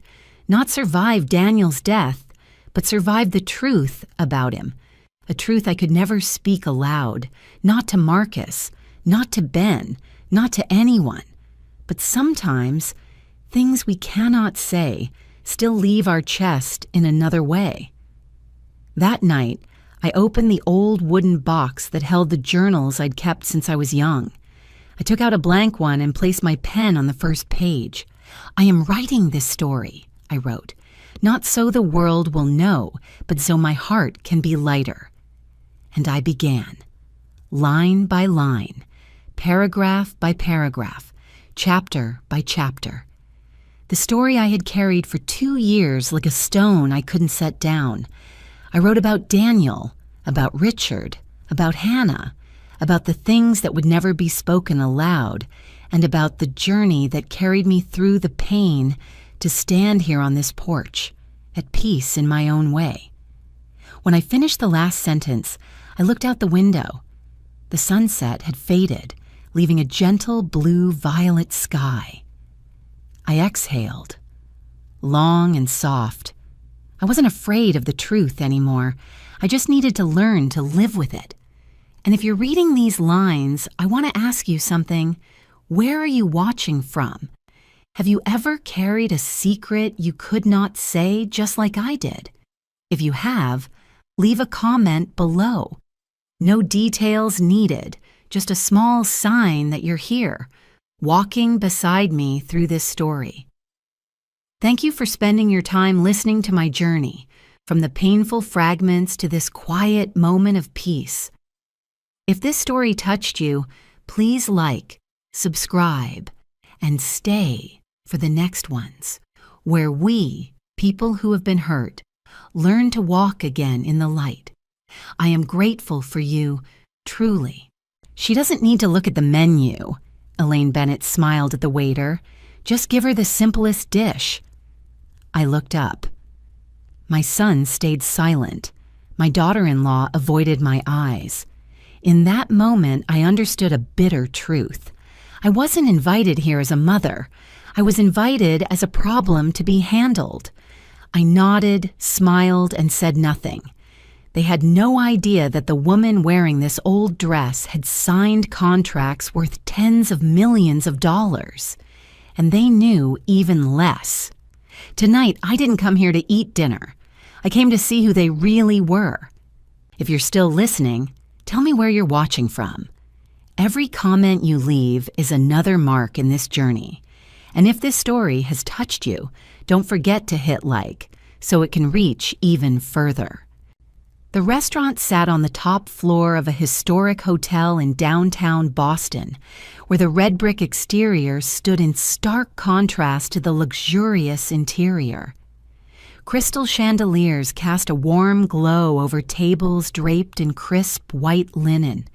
The silverware arranged with such precision it felt almost impersonal. Through the large glass windows behind our table, I could see the Charles River shimmering at night, the lights reflecting on the water like memories that refused to fade.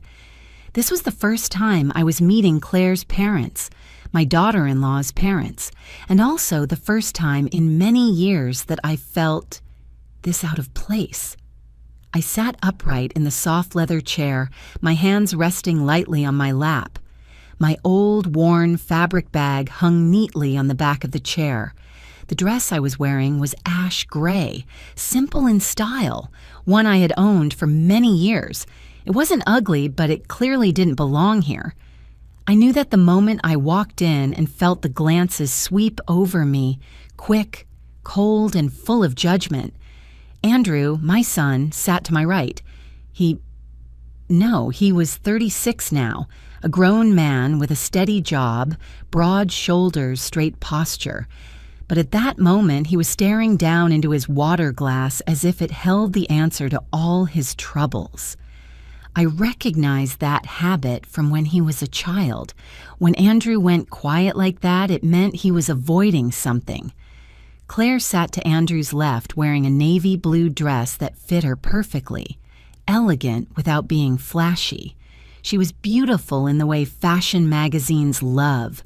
Bright face, softly curled brown hair, just enough makeup.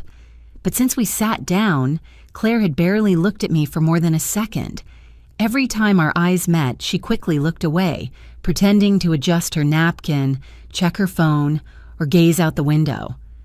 Across from me sat Elaine Bennett. She was in her early 60s, her light blonde hair carefully styled, not a strand out of place. The jewelry she wore wasn't large, but one glance was enough for me to know it was far from inexpensive. Every movement Elaine made carried the confidence of someone accustomed to being listened to, favored, and taken seriously. Beside her was Thomas Bennett, her husband, a man with a deep voice and the demeanor of someone used to making decisions. He didn't speak much, but every sentence was short and firm, as if no one would think to challenge him. Elaine's comment to the waiter came the moment we lifted our menus. Her tone was gentle, almost caring, but I had lived long enough to know that some words don't need to be loud to wound deeply. Just give her the simplest dish. She didn't ask what I wanted. She didn't look at me to confirm. She didn't treat me as someone with the right to choose. I looked up instinctively, my gaze passing over everyone at the table. Andrew remained silent. Claire lightly bit her lower lip. Elaine smiled, satisfied. Thomas took a sip of water, not participating, but not stopping it either. And in that moment, something became crystal clear in my mind, sharp as a freshly cleaned mirror. I wasn't invited here as Andrew's mother. I was invited here to be evaluated. I felt a faint heat rise up my neck, but I took a deep breath and steadied my breathing. I had learned this a long time ago, in boardrooms, in tense negotiations, in situations where a single emotional misstep could cost you everything. I nodded to the waiter and smiled politely. Yes, that's fine. Elaine's smile widened just a little, as if she had done something right. The waiter folded the menus, bowed slightly, and walked away. I knew that if at that moment I had said, "No, I'd like to see the menu," or "I can choose for myself," the atmosphere at the table would have shifted instantly. But I didn't. Not because I was weak, but because I was curious. I wanted to see how far they would go if I let everything unfold the way they wanted it to. I began to observe. Thomas talked about their recent trip to Napa Valley, his voice even but unmistakably proud. Elaine followed, describing a charity fundraiser where she met very valuable connections. Claire nodded along with her mother's story, occasionally adding small details as if to prove she belonged in that world too. Andrew only spoke when directly addressed, and his answers were shorter than usual. I looked at my son, and a heavy feeling rose in my chest. Not anger, but disappointment. Not disappointment that Andrew didn't defend me, but because I realized he was ashamed. No one said it out loud, but I could see it clearly in the way Andrew avoided my eyes, in how he adjusted his collar whenever Elaine glanced at me, in the tension visible in his hands clasped together under the table. I suddenly understood that, in the Bennett family's eyes, I wasn't just Andrew's mother. I was a variable that didn't fit the picture they had painted for their son's life. A simple mother. A past that needed to be softened, a detail that should be controlled. The thought made my chest ache, but I didn't show it. I was used to being judged by appearances. I was used to being placed into neat little boxes that made other people comfortable. It was just that. It had been a very long time since I had been sitting on this side of the table. I looked at the glass in front of me, the light reflecting off its clear surface, distorting my own image. The woman in the old dress looked calm, almost harmless. If they knew that this woman had once led meetings where hundreds of people sat in silence, waiting for her to speak, if they knew that she had signed contracts capable of changing the lives of thousands of people, If they knew. I quietly clenched my hands. No, tonight was not the time for them to know. Tonight, I wanted to see every layer of their masks. I wanted to see how they would treat me when they believed I had nothing to offer them. And when the appetizer arrived, a small, simple portion placed in front of me while elaborate, artfully presented plates were set before everyone else, I knew my decision to stay silent had been the right one. This wouldn't be just a dinner. This was when I began to remember every look, every word, every polite but cold smile. Because sometimes the only way to truly understand a person is to let them believe you are nothing at all. When the appetizer was set in front of me, I kept the same polite smile. But inside, a different stream of thought was quietly unfolding. Not for them, but for those listening to this story. Perhaps it was time I said something that, for many years, only I and very few people in my professional circle had known. I am not the woman Andrew, my son, thinks I am. For more than 20 years, I have held a senior executive position at a multinational corporation, headquartered in the United States, operating across major markets in North America and Europe. My work isn't glamorous in the way that makes headlines, but every decision I sign involves millions of dollars, sometimes the livelihoods of entire chains of people I've never met. I am used to closed-door meetings, negotiations that stretch late into the night, and the pressure of always having to be sharp and precise. My income, to be blunt, is far higher than anyone would imagine looking at the old dress I'm wearing tonight. Each month, the number alone would make many people pause. Beyond my salary, I hold company shares, long-term investments in retirement funds, commercial real estate, and several early-stage projects I joined when few believed they would succeed. My bank account has never been something I worry about, even during the most difficult economic periods. But Andrew doesn't know any of that. My son grew up believing his mother was just a long-time administrative employee at an ordinary company, a woman who went to work regularly, came home on time, lived in a small apartment, and never talked about money. And that wasn't because I lied. I simply didn't say more. I've lived in the same 2-bedroom apartment for nearly 20 years. It's in a quiet neighborhood, not upscale, but clean and safe. The old elevator creaks every time it goes up or down. The hallway is narrow, the yellow lights slightly dim. There's no large balcony, no floor-to-ceiling windows overlooking the city, skyline. But there's enough morning light, a compact kitchen, and a living room big enough for an old sofa and a bookshelf filled with books I've read many times. I could have moved long ago. In fact, real estate agents have called me more times than I can count, pitching Riverview penthouses and townhouses in expensive neighborhoods where the annual property tax alone could support another family comfortably. But every time I declined. Not because I'm stingy, but because I don't see the need. I grew up poor, not the romantic kind of poverty you see in inspirational stories, but the kind that forces you to count every dollar, every meal.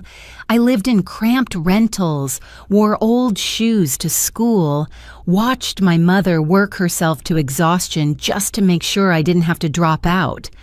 Those years taught me something very early. Money can bring security, but showing it off rarely brings peace. When I first began making real money, I was tempted. I won't deny that. I stood in luxury stores, considered buying a car far more expensive than I needed, imagined living in a space that would make others admire me. But each time I asked myself, am I buying this because I need it or because I want to prove something? The answer wasn't always comfortable. And then I realized that the greatest freedom money gives me isn't the ability to buy anything I want, but the ability not to buy what I don't need. I deliberately kept Andrew away from those privileges, not because I didn't love him, but because I loved him too much. I didn't want him to grow up feeling like his path had already been paved. I wanted him to understand the value of work, effort, and taking responsibility for his own life. Andrew went to school on scholarships. He worked part-time during college. He complained about boring jobs, difficult bosses, mornings he had to wake up early even when he didn't want to. I listened, but I didn't intervene. I didn't call anyone to help him. I didn't use my connections to open doors in advance. I raised my son with discipline and consistency. Andrew knew there were things he had to do himself, consequences he had to face on his own. I didn't cushion him with money, and I didn't turn myself into a lifeline every time things got hard. I was always there, but behind him, not in front of him.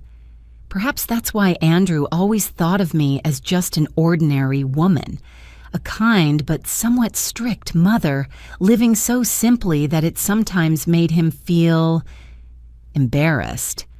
And I let him think that. I never tried to correct that impression, not because I feared the truth, but because I feared the consequences of telling it. I was afraid that if Andrew knew who I truly was in the outside world, our relationship would change. I feared he would look at me differently, not as his mother, but as a mother with money. I feared his decisions might be influenced even slightly by the existence of an invisible safety net. And until recently, my life was peaceful that way. I went to work, came home, read books, took walks on weekend mornings. Andrew visited when he could. We ate dinner together in my small kitchen. No talk of money, no unspoken comparisons, no tension. Everything began to change when Andrew got married.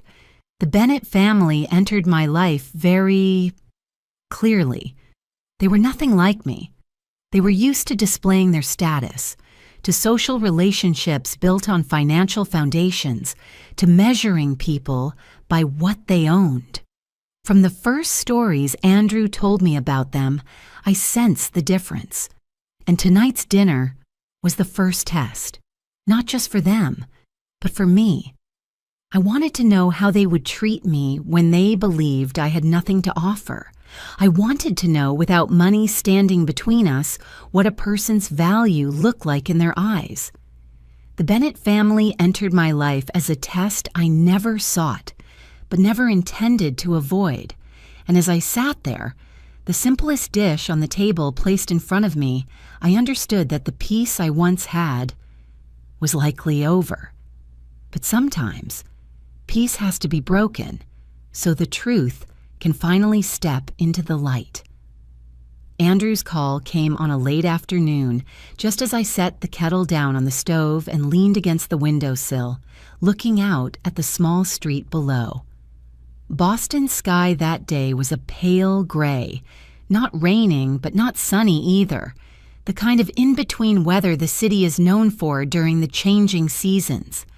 I remember thinking, before answering, that it would probably be another short call, asking about my health, reminding me to dress warmly or saying he'd be busy that weekend.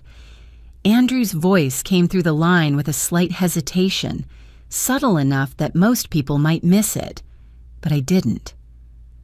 "Mom, I want to tell you something." I leaned back against the wall, holding the phone close to my ear. "Okay, go ahead." "Claire's parents, they're in Boston this week, and they want to meet you." I stayed silent for a few seconds, not because I was surprised, but because I had always known this moment would come. Andrew had been married for almost a year, and the two families meeting was only a matter of time. But the way he said it, almost as if he were asking for permission, as if he were testing my reaction, caught my attention. "Where do they want to meet?" I asked calmly. Andrew took a light breath, then said the name of the restaurant. It was a name I knew very well, not because I had eaten there, but because in the business world, it was often mentioned as a symbol of status. One of the most expensive restaurants in Boston, a place people didn't go just to eat, but to be seen and to be recognized. I looked out the window again, street lights beginning to turn on one by one. "That restaurant?" I said, giving nothing away. "That's fine." Andrew seemed relieved that I agreed so quickly. He went on about the time, about how Claire had made the reservation, about how it would be an intimate dinner.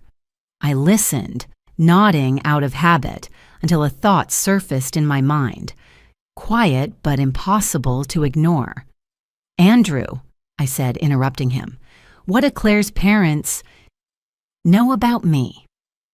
There was a very brief pause on the other end of the line. So brief that, if I hadn't known Andrew so well, I might not have noticed it. But I know every breath my son takes.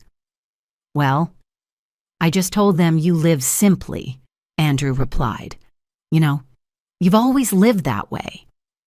The word simply was spoken lightly, as if it were obvious, as if it were a harmless description, but it landed on me heavier than Andrew realized. Simply. Not works at a corporation, not raised her son on her own, not is a strong woman, just simply. In that moment, something tightened in my chest. Not anger, but sadness. A quiet, familiar sadness, like realizing you've been neatly placed into a corner, not because you belong there, but because someone else thinks that's where you fit best. I didn't say anything right away. I let Andrew keep explaining that Claire's parents were fairly traditional, that they cared about appearances, that they just wanted a pleasant dinner. Andrew didn't say it outright, but I could hear a very clear hope in his words. He hoped I wouldn't make things complicated. And I understood. I understood that, on some level, my son was embarrassed by me. Not embarrassed because I was a bad person, but embarrassed because I didn't fit into the new world he was stepping into. That realization didn't hit me all at once. It came slowly, like rereading an old letter, and suddenly understanding the lines between the lines. I remembered the times Andrew suggested I buy newer clothes before attending events, the times he gently reminded me not to talk too much about my everyday life in front of his friends. Small details I had once brushed off, now rearranging themselves into a clearer picture. I didn't blame Andrew. If there is one thing I've learned in this life, it's this. Children don't mean to hurt their parents. They are only trying to find their place in the world, and sometimes in that process, they unconsciously push the people they love aside. "Okay," I said finally, my voice still gentle. "I understand." Andrew exhaled, clearly relieved. He added a few words about hoping I'd arrive on time, then said goodbye and hung up. I stood there for a long time after the phone screen went dark. My apartment was so quiet I could hear the steady ticking of the wall clock. I looked around the room, the old but clean sofa, the dark wooden bookshelf, the small dining table just big enough for two. Everything here was familiar, marked by a life that wasn't flashy, but never lacking either. I walked slowly into the bedroom and opened my closet. On one side were the clothes I wore every day, simple, durable, easy to wash. Toward the back, carefully hidden, were the clothes I wore for work. Tailored suits, silk blouses, good leather shoes, two worlds coexisting in the same space, rarely touching. I sat on the edge of the bed, hands resting on my knees, and for the first time since Andrew called, I allowed myself to think more deeply about the question that had just been asked. What do they know about me? The answer was simple. They only knew what Andrew wanted them to know. And that led me to another thought, one that made me furrow my brow, then let out a quiet, almost disbelieving laugh. If they think I'm a simple woman, Then I'll be a simple woman, not because I want to deceive anyone, but because I want to see the truth. I want to know how they will treat me when they believe I have no money, no power, no connections that benefit them. I want to know, behind the polite smiles and flowery words, where a person's true value really lies in their eyes. At first, that thought made me feel a little cruel. But then I remembered how it felt to hear the word simple used almost as an apology on my behalf. I remembered Andrew's averted gaze, and I understood that sometimes, to protect yourself, you have to allow the truth to reveal itself instead of rushing to shield it. I stood up and closed the closet door. In the mirror, I saw an older woman, her face lined with wrinkles, her expression calm. No one could guess what she had lived through or what she held in her hands, and perhaps that was my greatest advantage. I decided I wouldn't explain anything more to Andrew. I wouldn't call back to clarify who I was or what I did. I would go to that dinner exactly as they had already imagined me, and let the truth reveal itself, not through words, but through how they treated me. That evening, after deciding to let the truth unfold in its own way, I did nothing more than tidy the kitchen, wash the half-finished teacup, and turn off some of the lights in the apartment. But that night, I didn't sleep deeply. Not because I was worried, but because my mind kept replaying very old images, moments I thought I had long forgotten. The next morning, I woke earlier than usual. Pale sunlight filtered through the thin curtains, laying a soft yellow glow across the floor. The apartment was as quiet as ever, unchanged. But I knew that from this day on, something inside me was different.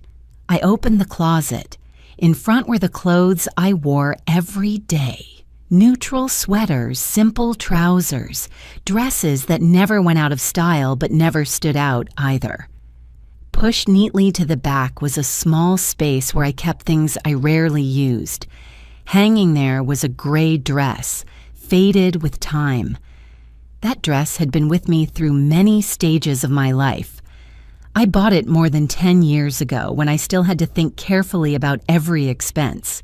It wasn't ugly, just painfully ordinary. The fabric had softened from countless washes, the stitching at the hem no longer sharp. I had meant to give it away for years, but each time I hesitated and hung it back in its place. I pulled the dress out and laid it on the bed. Just looking at it, I knew this was exactly what I needed. I chose an old pair of shoes from the corner of the shoe rack. The soles were worn, the shine long gone. I bent down and brushed a thin layer of dust from the toes. They weren't torn or broken, but they clearly weren't something you'd wear to a fine restaurant. In the bathroom, I tied my hair neatly back, a simple style, nothing elaborate. I looked at the small makeup case on the shelf, the one I used for work, but then I closed it. No lipstick, no powder, no attempt to hide the wrinkles that had been there for years. I took my watch off my wrist and placed it in the drawer. No rings, no necklace, no earrings. My hands were bare, looking thinner without any adornment. I knew that in the world of people like the Bennett family, those small details could say a great deal. I took the old fabric bag hanging behind the door. The straps were frayed, the color uneven. I opened it and checked inside. Aside from my wallet, keys, and phone, I put in only one regular credit card, the kind I almost never used for work. It was enough for everyday expenses, nothing more. The black card was in a different wallet. I opened the nightstand drawer and took it out, looking at it for a long moment. The muted black surface reflected the dim light of the room. I didn't hesitate, but I didn't rush either. I slid it into the hidden inner pocket of the bag, where no one would see it unless I chose to take it out. Everything was ready. I stood in front of the full-length mirror in the bedroom. The woman looking back at me was a version of myself I barely recognized. The gray dress revealed a figure no longer as straight as it once was. The worn shoes made my stance look heavier. My unmade face showed every wrinkle, every mark left by time. For a moment, I almost didn't recognize myself. Not because I had never looked like this. On the contrary, I had been this woman for a very long stretch of my life. But it had been many years since I had consciously chosen to become her again. A strange feeling rose in my chest, as if I were deliberately stripping away everything I had built, returning to an old, forgotten starting point. The feeling of having my value erased came quickly and vividly. I knew that the moment I stepped outside like this, many people would automatically look at me differently, with less respect, with less patience, with less willingness to listen. I placed my hand on the cold mirror and looked straight into my own eyes. Those eyes were still mine. Not afraid, not uncertain. Only the outer layer had changed. How they judge me, I whispered softly, is their choice. That sentence wasn't meant to comfort me. It was a reminder. I can't control what others think, but I can control how I respond to it. I wasn't doing this to diminish myself. I was doing this to understand them better.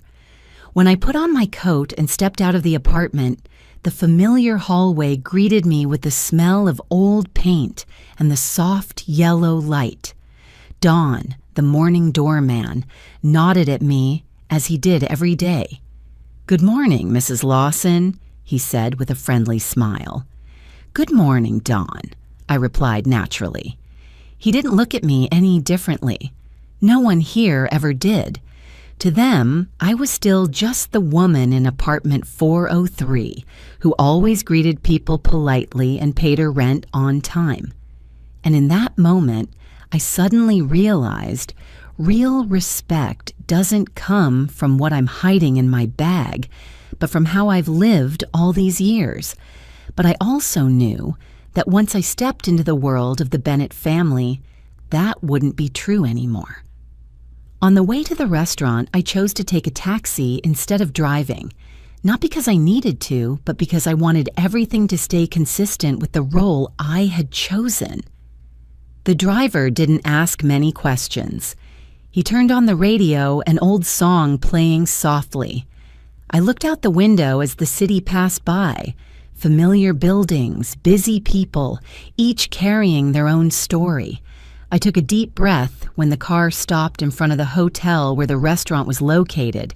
The entrance was paved with gleaming stone. The staff stood upright in tailored suits. I stepped out of the car, gripping the strap of my fabric bag tightly. In that moment, I felt like I was stepping onto a stage where I had already chosen my role. Not the role of the winner, not the role of the wealthy, but the role of the underestimated. And I was ready. Ready to be looked down on. Ready to be placed into convenient boxes, ready to hear things they would never say if they knew who I really was. I walked inside, blending into the lights, the voices, the refined scent of the restaurant. Inside me, there was no anger, no bitterness, only a very clear awareness. I knew what I was doing. I knew what I was trading away. And more importantly, I knew that when tonight was over, it wouldn't be only them who would be exposed. I would see myself as well, not through the lens of power or money, but through how I faced being seen as less and still kept my dignity. The moment I stepped through the glass doors of the restaurant, I felt the first gaze fall on me. It wasn't a direct stare, nor was it outright rude. It was the kind of glance that skimmed quickly, then lingered a beat too long, long enough to assess, long enough to categorize. The host, dressed in a neat black suit, smiled politely, but the smile was just slightly delayed, as if his mind were processing something that didn't quite fit. The old dress, the worn shoes, the faded fabric bag, in a space where everything else was polished and carefully curated. "Do you have a reservation, ma'am?" His voice was still courteous, but his eyes passed over me once more. "Yes," I replied calmly. "The Bennett family." There was a very subtle shift in his expression, not surprise, but adjustment. He nodded and gestured for me to follow.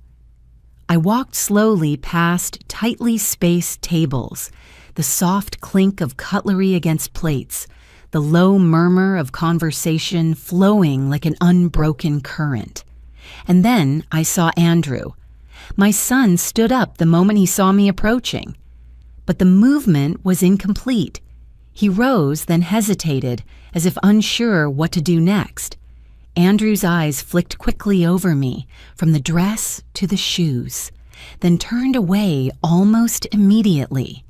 In that instant, I saw the unease clearly on the face I had looked at for more than 30 years. Not unease at seeing his mother, but unease because his mother appeared exactly as he had described her to others. Claire stood beside Andrew. My daughter-in-law looked radiant in the way this place favored. Her dress was finely cut, understated but clearly tailored. Her hair was softly styled, her makeup just enough to highlight her youth. But when Claire's eyes met mine, the smile on her lips didn't reach her eyes. "Hello, Mom," Claire said, stepping forward to hug me very quickly, very lightly. That hug felt more like a formality than a gesture of affection.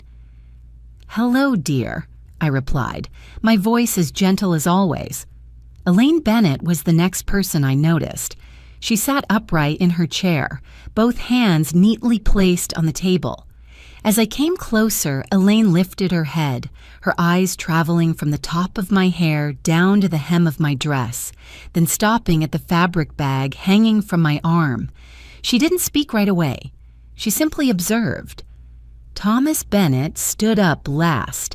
He shook my hand, brief and firm, but without any warmth. A polite handshake, nothing more. "Very nice to meet you," Thomas said. "Andrew has told us a few things about you." "I hope they were good things," I smiled. He smiled back, but didn't answer directly. We sat down. My chair was placed slightly off-center, not at the head of the table. A small detail, but I noticed it. Elaine adjusted her napkin, then turned to me. "Was the trip here smooth?" she asked, her tone light, just concerned enough. "Quite smooth," I replied. "Boston traffic has been very heavy lately," she continued, "especially for people who aren't used to driving downtown." The comment wasn't exactly insulting, but it carried an assumption that I was easily overwhelmed by this city, by this pace of life. I simply nodded, offering no objection. Thomas signaled the waiter to bring wine. He began talking about a bottle of red that had just arrived, emphasizing the vintage, the vineyard, and how difficult it was to find on the market. Elaine nodded along, adding a few details about their recent trip to California, where they had happened to look at some coastal properties. "We're considering buying another one," Elaine said casually. "You never know, Andrew and Claire might need it someday." Andrew hesitated slightly. Claire smiled, but there was tension in it. I sat there, listening, not interrupting. I knew this style of conversation well. It wasn't meant to share. It was meant to establish position, to remind everyone at the table who had the ability to give and who should be aware of that. Elaine turned to me. "Where do you live again?" she asked. "On the west side of the city," I replied. "Oh," Elaine nodded. "That area is quite quiet, very suitable for people who value stability." Stability, another word chosen with care. "What kind of work do you do?" Thomas asked next, his tone neutral. "I work in an office," I said briefly, just as Andrew had painted the picture. Ah, Elaine smiled. Jobs like that are very respectable. Not everyone needs high-pressure positions. What matters is having a balanced life. That compliment landed softly, but I heard every word. It wasn't recognition. It was placement, as if she were setting me on a lower rung of a ladder, then nodding in satisfaction because I knew my place. The waiter brought the menus. Elaine glanced through hers quickly, then began ordering for the table. When it came to me, she turned to the waiter and smiled. She'll have the simplest dish. She probably isn't used to menus like this. The sentence was delivered so gently that anyone who reacted would seem overly sensitive. But I saw Andrew clench his hand under the table. Claire lowered her head. My dish arrived first. A small portion, simply presented. No elaborate garnish, no complex sauce. Meanwhile, in front of the others were carefully arranged plates, rich aromas drifting upward. Thomas took a sip of wine and continued talking about a new project, about people he had recently met, about very promising connections. Elaine added a few remarks, emphasizing names and places that, if I wanted to, I could easily have commented on. But I didn't. I stayed silent. And I remembered. I remembered the way Elaine looked at me whenever money was mentioned. I remembered Thomas's eyes when power came up. I remembered Andrew's silence and Claire's hesitation. The atmosphere at the table grew heavier. No one said it out loud, but everyone felt it. Conversations about money, success, and status flowed past me like a prolonged test. And I sat there in my old dress with the cheapest dish on the table, listening to every soft word lined with hidden thorns.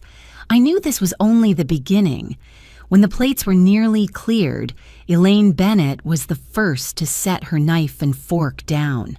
The gesture was light and proper, but I recognized it as a signal. She turned to me, her face relaxing into a gentler smile than before, the kind people use when they're about to say something they believe is for your own good. Margaret, Elaine began slowly, as if choosing her words with care, I just want to say, we truly admire you. I looked up calmly. The word admire sounded pleasant, but I had long learned to distinguish between words and the intentions behind them. Raising a child on your own is never easy, she continued, especially under circumstances when not everyone has many resources. The way she hesitated before the word resources caught my attention.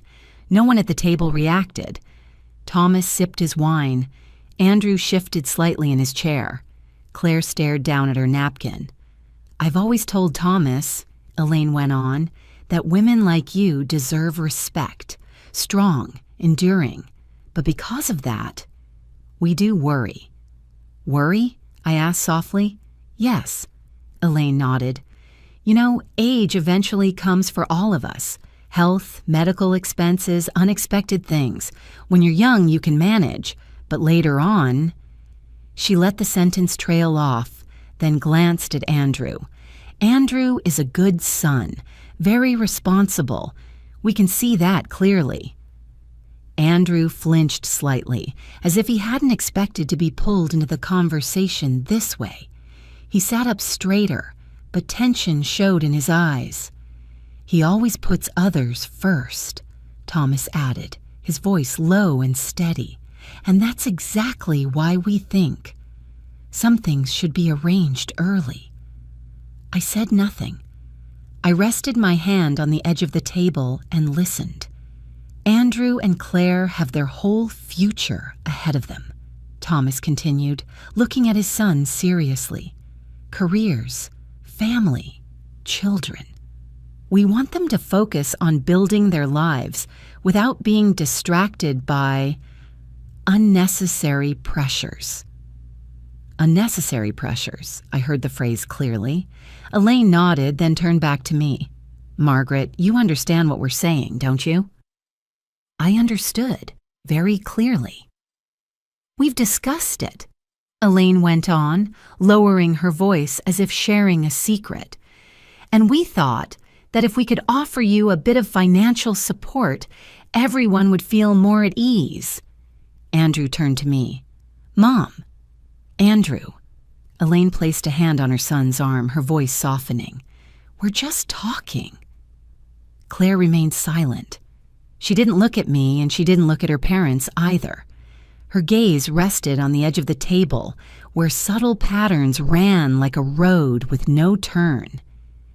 You mean, I asked, though I already knew the answer. We were thinking, Elaine said, a monthly allowance. Nothing big, just enough to help you feel more comfortable, so you won't have to worry about future expenses. Thomas nodded. Family support. No strings attached. No strings attached. I almost smiled at the choice of words. Of course, Elaine added as if suddenly remembering something. We also think that given the current situation, it might be better if you didn't visit too often. Andrew and Claire need their own space. Young couples, you understand. And that was when the unspoken condition became clear, bright under the table lights. Money in exchange for disappearance.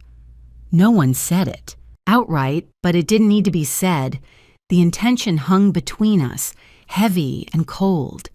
I looked at Elaine. She still wore her smile, but there was careful calculation in her eyes. I looked at Thomas. He wasn't smiling, but his gaze was firm, as if this were a reasonable, generous offer. I realized then that, in their minds, I wasn't Andrew's mother. I was a variable, a risk factor to be managed early, not with understanding, but with money. Andrew began shifting in his chair, clearly uncomfortable. I don't think... He started, then stopped, unsure how to continue. Andrew, Thomas cut in, his tone firmer, we're talking about long-term planning, about responsibility. I looked at my son. Conflict was written all over his face. On one side were his in-laws, helping him in his career and life. On the other side was me, and in between was Claire's silence. My daughter-in-law said nothing. She didn't object. She didn't agree. She was simply quiet. That silence, in its own way, weighed heavier than words. I turned back to Elaine. You want me to keep my distance? I asked lightly, as if confirming a small detail. Elaine tilted her head slightly. Just more appropriate for everyone. Appropriate. I nodded slowly. And that allowance. How much would it be? Andrew looked at me in surprise. Perhaps he expected me to refuse immediately. Perhaps he thought I would react, but I didn't. Elaine seemed relieved that I didn't push back. We're thinking a modest amount, but enough so you won't have to worry. Thomas added, reinforcing it. We don't want you to feel abandoned. We just want things to be clear. Clear. In my mind, everything suddenly became very sharp. Not because I was angry, but because the final picture had come together. They didn't believe they were doing something wrong. In their value system, this was a civilized solution. They use money to buy peace of mind, to buy order, to buy distance. And they believed that I, in my old dress, with the cheapest dish on the table, would be grateful for it. I didn't answer right away. I lowered my gaze, picked up my glass of water, and took a small sip. The cool water slid down my throat, helping me keep my voice steady. Your offer is very thoughtful, I said at last. Andrew looked at me, confused. Claire lifted her head for the first time since the dinner began. Elaine smiled, clearly thinking she was on the right path. I need some time to think, I added. Things like this shouldn't be decided in a hurry. Of course, Elaine replied immediately, unable to hide her satisfaction. "We just wanted you to know that we're always ready to help." Help? I nodded and set the glass down. In that moment, I knew I had what I needed. Not an answer, but confirmation. I had seen the true nature of this offer. I had seen how far they were willing to go if they believed I was the weaker one. And I also knew that the best thing I could do now was to let them keep talking, to keep revealing themselves, to keep believing they were in control.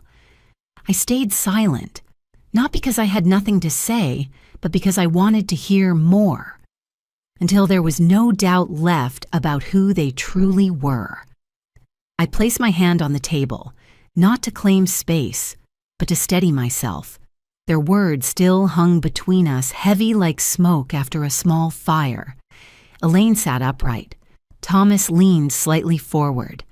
Andrew watched me as if waiting for a verdict. And Claire was quiet in a way that told me she knew this dinner was about to turn in another direction. "I'll tell you a story," I said, my voice calm, not loud, not emphasized, not to argue and not to justify myself, just so you understand where I come from. No one interrupted. I looked down at my hands that had worked all their lives, faint calluses softened by time, but the memory of them never fading. "I grew up in an old rental building in the southern part of the state," I began. "My parents worked themselves to exhaustion, and there was never enough money. I learned very early that if I wanted to survive, I had to stand on my own." I paused briefly, long enough for old images to come back clearly. The small kitchen, the refrigerator that rattled at night, winter mornings when I went to school in a thin coat, because there wasn't a thicker one. "When Andrew was born," I continued, "I was on my own. No family nearby, no support, no safety net, just a newborn baby and an hourly job." Andrew shifted slightly. I knew this part. He'd never heard all of it. "I worked from early morning until late at night," I said, not looking directly at my son. 12 hours was normal, some days 14. I carried Andrew to the neighbor's house to ask them to watch him, then ran off to work. I came home when he was already asleep. The next morning, I left again before he woke up. Elaine pressed her lips together slightly. Thomas stopped leaning back in his chair. "At night," I continued, "when everything was quieter, I studied. I enrolled in evening classes. I borrowed books from the library. I studied in the kitchen under a dim light with a cheap cup of coffee beside me." I looked at Andrew then. "You never knew any of that, did you?" He shook his head very slightly. "I didn't tell you," I said, not because I was ashamed, but because I didn't want you to grow up thinking things came easily. I wanted you to understand the value of doing things yourself, learning for yourself, standing back up when you fall. I turned back to Elaine and Thomas. I started at the very bottom of a corporation, secretary, then assistant, then junior manager. I had no one backing me, no connections. I had only one thing. I didn't quit. The atmosphere at the table changed noticeably. The clinking of cutlery from nearby tables suddenly felt distant, as if we were sitting in a closed room. I moved up step by step, I said evenly. Each step meant more responsibility, more hours, more difficult decisions. There were nights I came home at 2 a.m., and the next morning I still woke up early to take Andrew to school. I paused and took a deep breath. There were sacrifices you never knew about, opportunities I turned down because I couldn't travel for weeks at a time, positions I accepted later than others because I needed flexible hours to be a mother. Andrew stared at me, as if trying to piece together fragments he'd never had before. "And then," I said, One day, things began to change. My work was recognized. I was given bigger projects. I learned how to lead, not with authority, but with endurance. I rested my hand on my glass of water, but didn't drink. At this point, I said very slowly, I am one of the senior executives of that corporation. The words dropped onto the table like a heavy object. Andrew opened his mouth but couldn't speak. Claire froze. Elaine looked at me, her eyes for the first time no longer fully controlled. Thomas narrowed his eyes as if recalculating an equation he'd gotten wrong from the start. I'm not saying this to brag, I added as soon as I saw the shift. I'm saying it because perhaps it's time the truth was placed where it belongs. I looked straight at my son. My income is not a small number. Each month, it's enough to buy the house you're living in within just a few years. Andrew went completely still. I could see it clearly. His shoulders sagged, his eyes empty for several long seconds. I knew that in his mind, an entire past was being rewritten. That's impossible, Thomas blurted out, then fell silent. Elaine took a very deep breath. Claire raised a hand to cover her mouth, her eyes wide. I've earned that much for many years, I said, without emphasis, without avoidance. And I chose to live the way you've seen, not because I couldn't live differently, but because I didn't need to. The balance of the dinner shifted completely. The earlier concern now felt out of place. The offer of a monthly allowance sounded clumsy, almost ridiculous. Andrew looked at me, his voice rough. Mom, why didn't you tell me? I looked at my son for a long moment. Because I wanted you to become the man you are today, not someone who lives off anyone else, me included. Claire turned to look at her parents. I didn't need to read her thoughts to understand. The world had tilted. Elaine said nothing for a while. When she finally spoke, her voice was no longer as soft as before. You hid this. I didn't hide it, I replied gently. I just didn't put it on display. Thomas leaned back in his chair, his earlier confidence gone. We didn't know. I know, I said. And that's why I listened to your offer all the way through. Andrew lowered his head.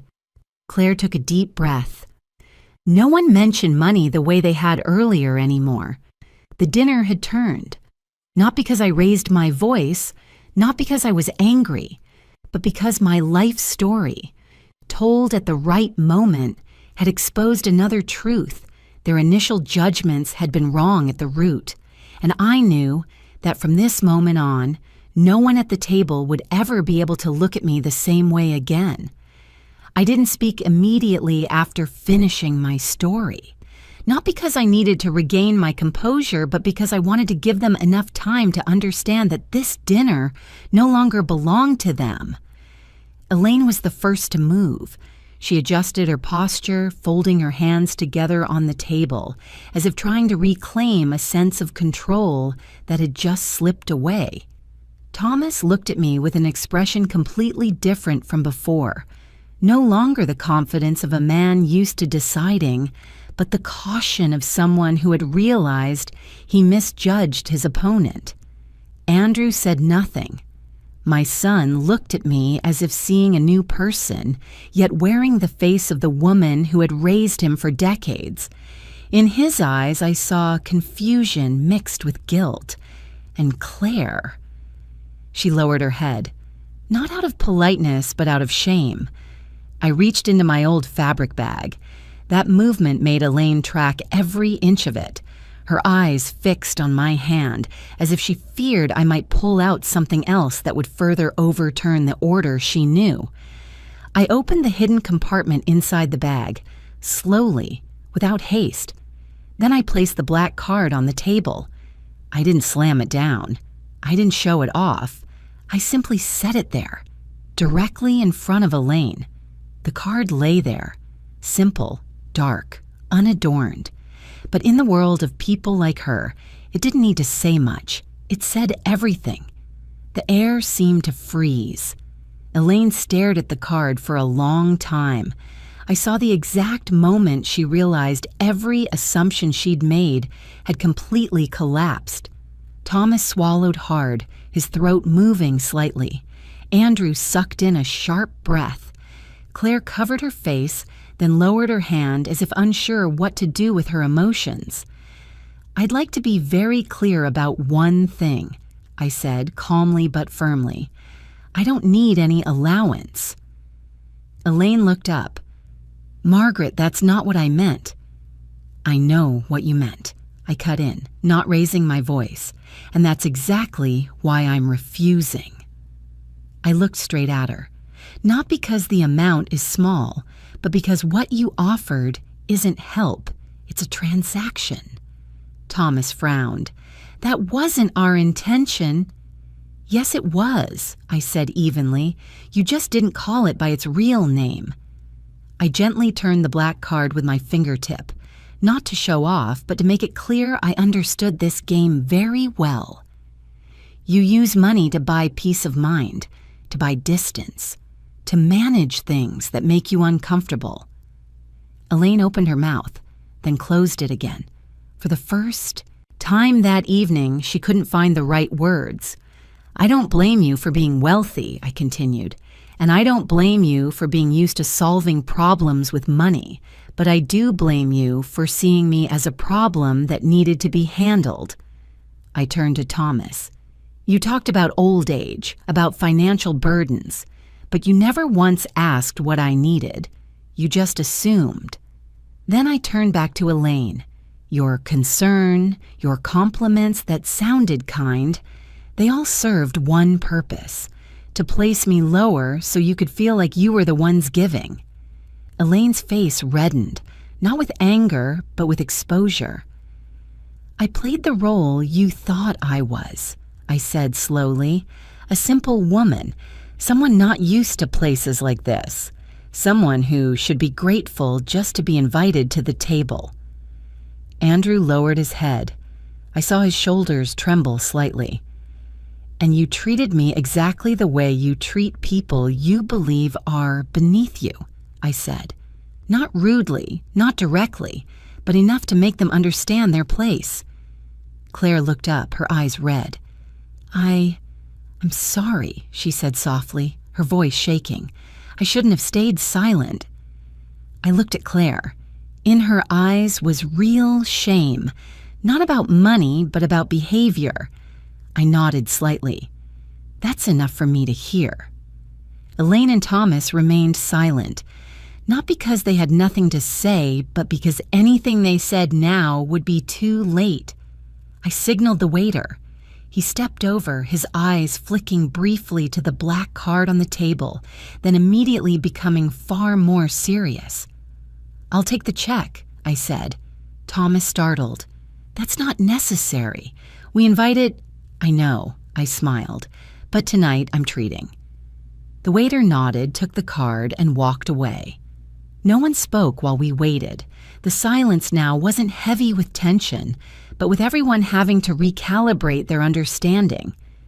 When the waiter returned, he placed the bill in front of me. The number was clear, undisguised. I didn't look closely. I signed, slipped the card back into my old fabric bag, the same bag that hours earlier had been judged unfit for this place. Andrew looked at the number, then at me. I could see the moment he understood. The monthly allowance they'd offered earlier was, in reality, a very small figure. I stood up, not hurried, not angry. I stood the way I had stood in many important moments of my life, with my back straight and my head held high. "I hope," I said, looking at Elaine and Thomas, "that if you continue to use money to define people, you'll at least be more careful." I turned to Andrew. My son stood as well, his eyes wet. "Mom," he said, but I placed my hand over his, signaling that I understood. "We'll talk tonight," I told him, "but not here." Finally, I looked at Claire. You still have plenty of time to become the person you want to be. Don't let your silence hurt others. Claire nodded, tears rolling down her cheeks. I turned and walked out of the restaurant. The warm lights behind me no longer made me feel small. I walked in my old dress, worn shoes, faded fabric bag, but every step was steady. I left with everything I had brought to the dinner. Not money, not status, but dignity, intact. I arrived back at my apartment when the city lights were fully on. The familiar hallway was quiet enough that I could hear my own footsteps. Dawn was still at the desk, looking up to greet me with the same kind smile as every evening. "Have a good night, Miss Lawson." "Have a peaceful night," I replied, my voice lighter than I expected.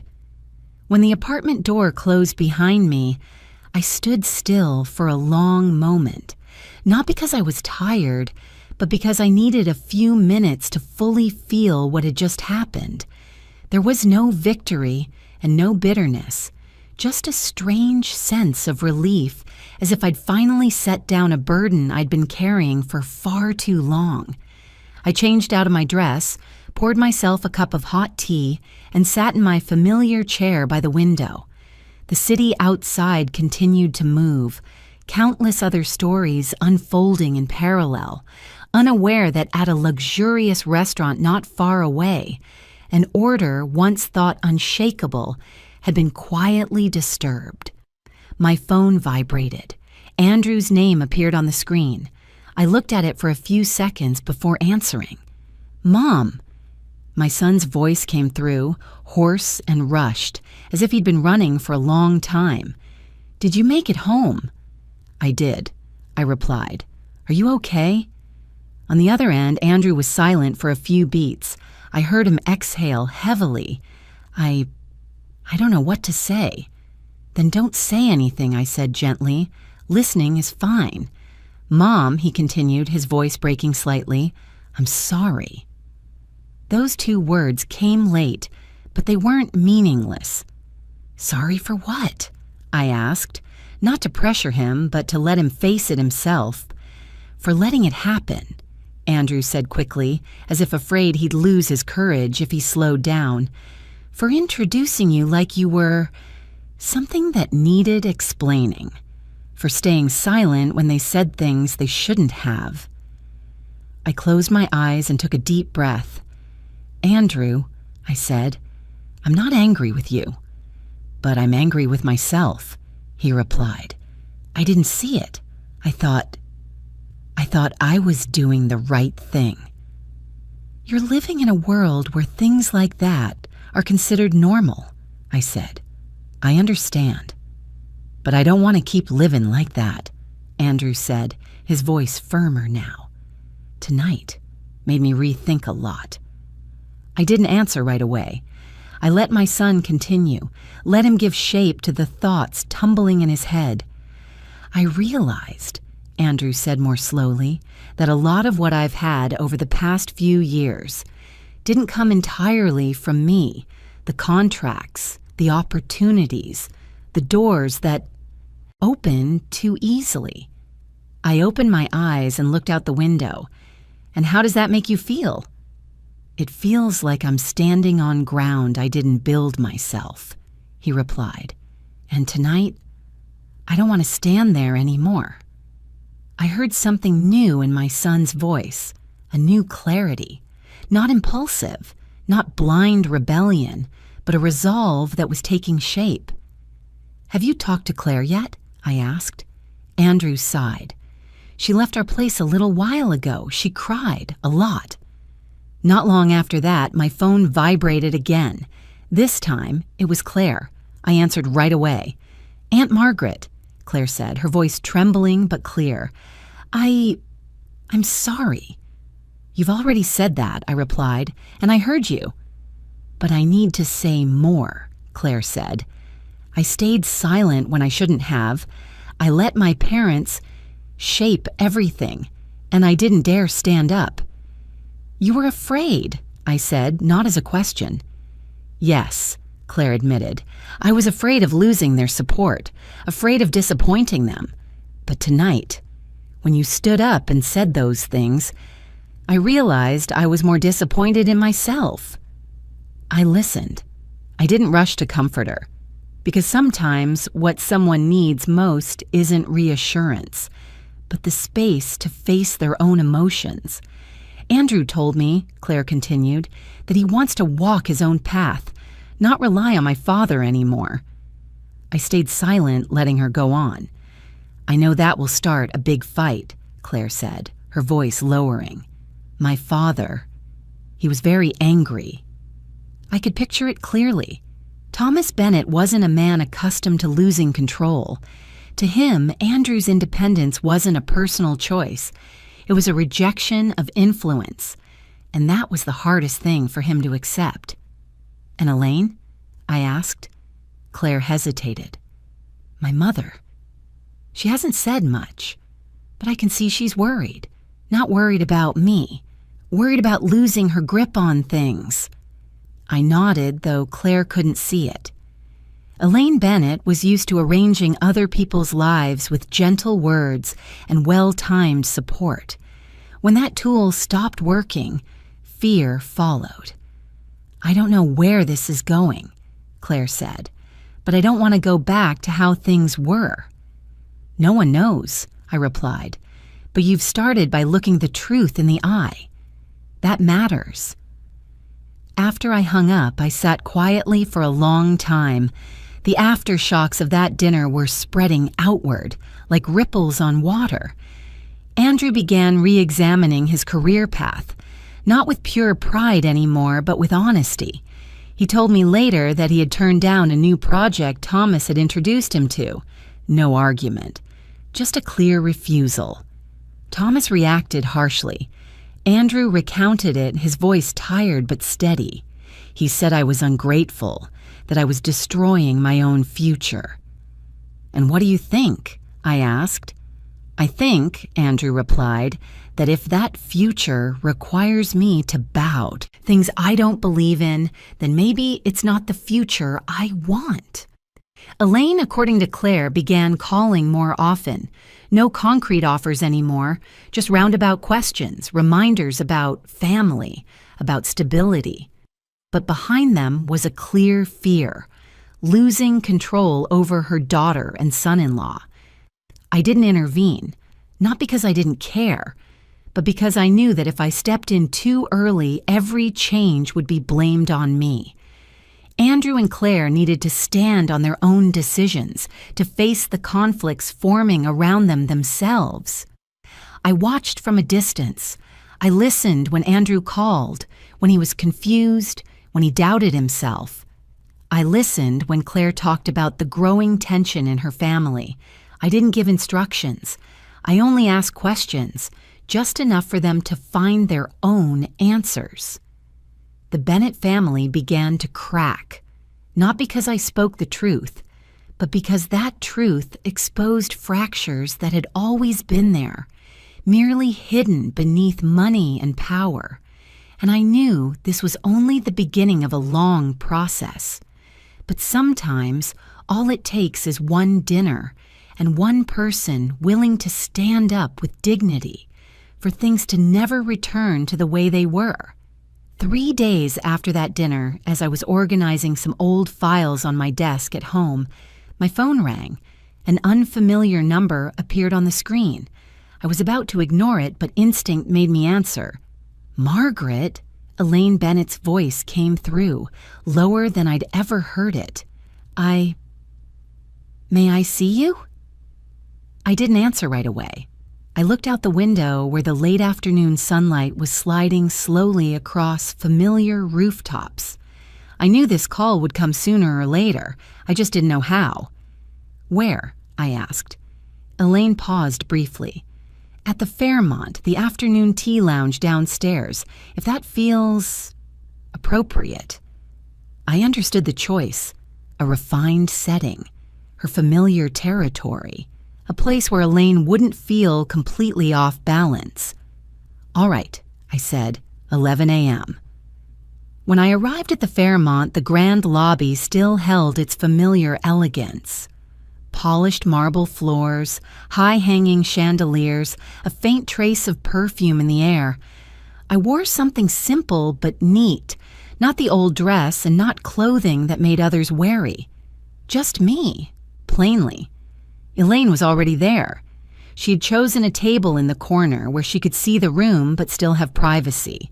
When she saw me, she stood up, not rushed, not stiff, just proper. This time, without judgment. "Thank you for coming," Elaine said. "I wanted to hear what you had to say," I replied. We sat down. Tea was brought over. Elaine ordered her usual black tea. I ordered herbal tea. A small detail, but I noticed Elaine's eyes pause there briefly, as if she were wondering how many things she'd missed by always seeing people through fixed frames. "That dinner," Elaine began, then stopped. She took a deep breath. "I was very shocked." "I know," I said. "Not only by the truth about you," Elaine continued, her voice slower now, "but by the way I realized I had behaved. I was ashamed." The word didn't come easily. I could see it in the way she gripped her teacup. "All my life," Elaine said, "I was taught that status is everything. My father always said, if you're not standing above others, they'll step on you. There's no middle ground." She looked off into the distance, as if seeing some old, closed-off room in her memory. "I grew up at dinners where adults didn't talk about people, only about their value, where they lived, who knew whom, who owed whom." I didn't interrupt. "From a young age, I learned to observe," Elaine said, "not to understand, but to classify, and I carried that habit into adulthood without realizing it." She looked back at me. "When I met you, I did what I knew best." I nodded. "You judged." "Yes," Elaine admitted, "and I was wrong." The air between us was tense, but not hostile, like two people standing before a large mirror, forced to look at the parts they usually avoid. "There's something that unsettles me even more," Elaine went on, her voice dropping, "when I realized I was jealous of you. I was slightly surprised, but I didn't show it. Not because of money," Elaine said quickly, as if afraid I'd misunderstand, "but because of freedom. You don't need anyone's approval. You don't need to show off. You walked into that room, and even though I thought I was above you, in reality, you were the only one who wasn't bound." She gave a thin smile. "I've been bound my whole life without realizing it." I set my teacup down. "Money," I said, "is just a tool. It can build bridges. It can also build walls. The issue isn't the amount, but the purpose people use it for." Elaine listened without interrupting. "I've never used money to control others," I continued, "not because I'm noble, but because I know how heavy it feels to be controlled." Elaine closed her eyes for a moment. When she opened them, her gaze had changed, not as sharp as before, but something more weary. "I thought I was protecting my daughter," she said, "but maybe I was just protecting my own position." "That's not an easy realization," I replied. Elaine fell silent. After a moment, she spoke very slowly. "I'm sorry for the way I treated you." The apology wasn't perfect. It wasn't smooth. It carried hesitation, the tension between real regret and the habit of saving face, but I didn't dismiss it. "I hear you," I said, "but I'm not ready to say everything is fine." Elaine nodded without the defensiveness she'd shown before. "I understand. I don't expect forgiveness right away." "Forgiveness," I said, "isn't something that can be demanded. It comes after change." Elaine looked up. "And do you believe I can change?" I looked at her for a long time. The woman in front of me was still Elaine Bennett, elegant, wealthy, used to control. but somewhere in her eyes was a small crack, and sometimes that's where light gets in. I believe, I said slowly, that anyone can change, but not everyone is willing to pay the cost. Elaine took a deep breath. I don't want to lose my daughter. I know, I said, and that may be motivation enough. We sat a while longer. We didn't talk about Andrew. We didn't talk about Claire. We talked about very human things, about the fear of aging, about letting go, about realizing you've lived too long by other people's expectations. When we stood to leave, Elaine looked at me. Thank you for meeting me. I didn't meet you to help you, I said. I met you to tell the truth. She nodded. Maybe that's the greatest help. We parted in the hotel lobby. I stepped outside and took in a breath of cool air. I didn't know how much Elaine would change. I wasn't sure where this conversation would lead, but I knew one thing. I hadn't closed the door. Not with hurried forgiveness, but by leaving enough space for change, if it came, to enter. Change didn't arrive all at once, and it wasn't loud. It came slowly, bit by bit, like an old room gradually brightening as someone opens windows that have been shut for too long. Andrew changed the most. A week after my meeting with Elaine, my son called me, his voice far calmer than it had been in those early days of confusion. Mom, he said, I turned down the financial support package from Claire's family. I wasn't surprised, but I stayed silent, letting him continue. They said it was only temporary, Andrew told me, that I didn't need to do this, that everyone benefited. But I realized, if I accepted it, then none of my future decisions would really be mine anymore. And how do you feel? I asked. Light, he replied without hesitation. Lighter than I expected. The decision hadn't been easy. Andrew told me about the tense conversation with Thomas. He hadn't yelled or slammed the table, but every word carried carefully wrapped disappointment. He said I was throwing away a prepared future.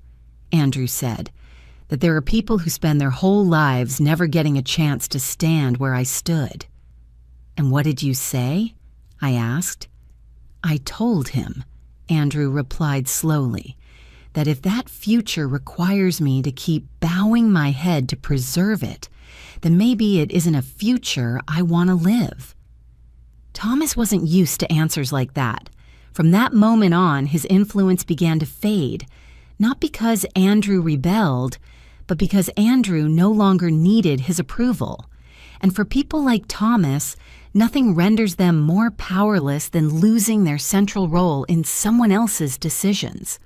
Andrew started over in a new job, not glamorous, not a salary that made people marvel, a lower position than what he'd once been promised, but one he earned with his own ability. On his first day, Andrew sent me a very short message. I'm tired today, but I feel like I'm standing upright. I smiled when I read it. Claire changed, too, in a quieter way. She didn't make grand declarations. She didn't cut ties completely with her family, but small habits began to shift. Claire told me, during a long afternoon conversation, that she had sold the expensive car her parents had given her and replaced it with a simpler one. Not because she needed the money, but because she wanted to feel more clearly the value of the things she earned herself. I realized, Claire said, that until now I've never really had to think carefully about how I spend money, and that has made me disconnected from real life. She started cooking more. Meals were no longer about ordering from upscale restaurants, but simple dinners, sometimes just soup and bread. Andrew told me that during those meals they talked more, not about big plans, not about opportunities or connections, but about very ordinary things. Elaine, just as I had expected, changed the slowest. She didn't give up her controlling habits overnight, but she began to learn how to pause. Instead of giving advice that wasn't asked for, she asked questions. Instead of arranging things, she listened. Sometimes she simply listened in silence, something she had rarely done before. Claire told me that once Elaine called just to ask, "Are you okay?" and then waited quietly for the answer without adding any reminders afterward. For someone like Elaine, that was a significant step. Thomas was different. He wasn't used to losing influence, not used to having words that once carried weight reduced to mere opinions. He appeared less often in family conversations.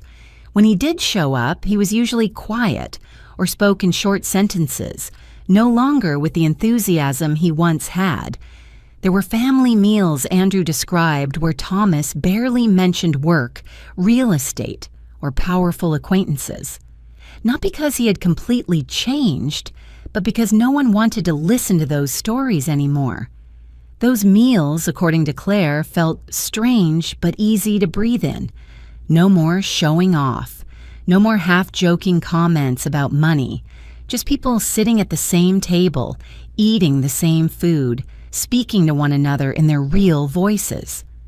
I didn't appear often at those gatherings, not because I was excluded, but because I chose to keep my distance. I didn't want my presence to become a shadow that made them change because of me, instead of because of themselves. I watched from afar, through phone calls, messages, and stories told back to me.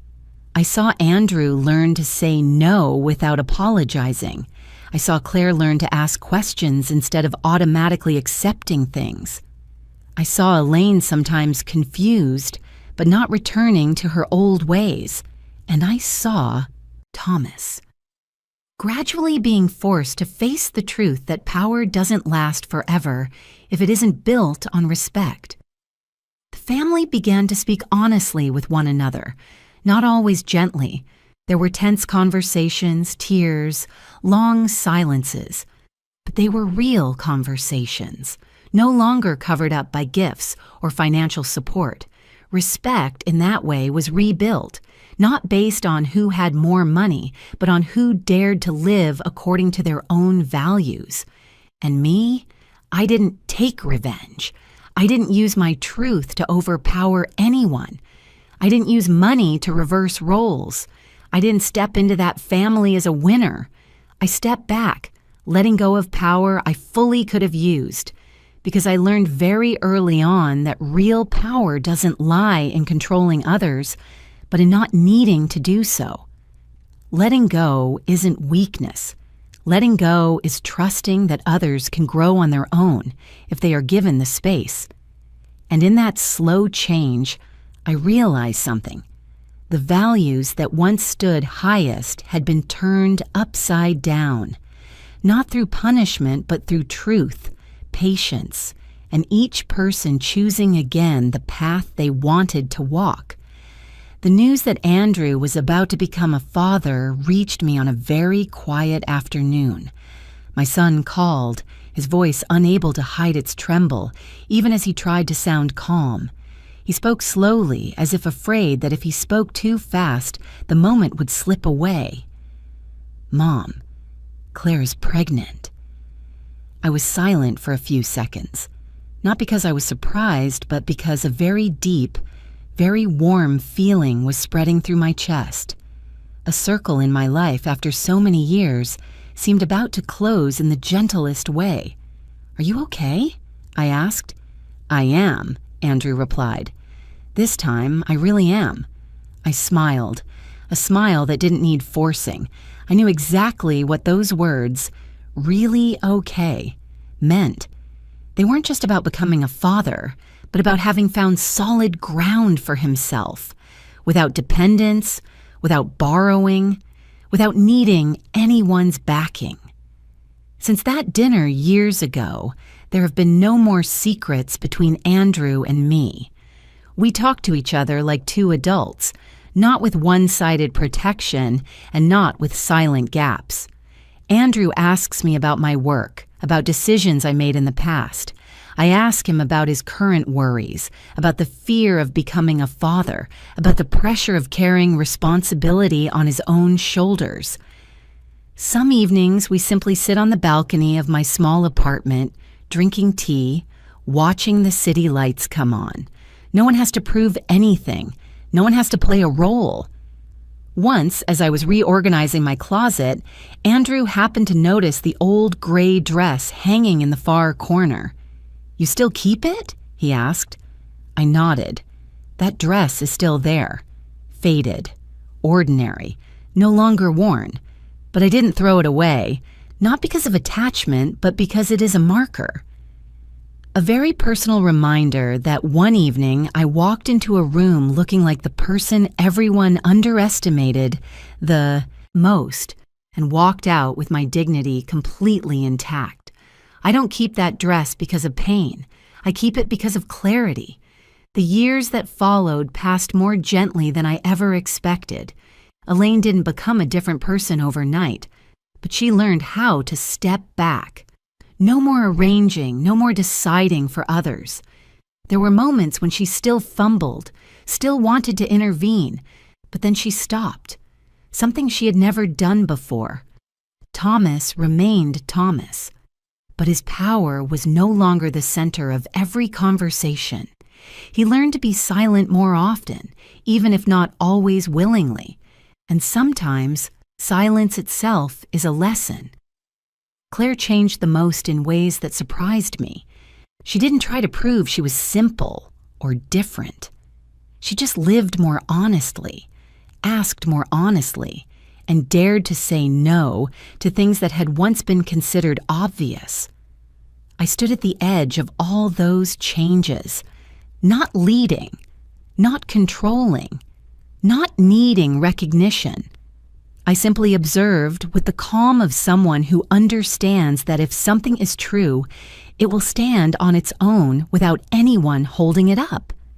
Some mornings, I wake up very early, make coffee, and sit alone in my small kitchen.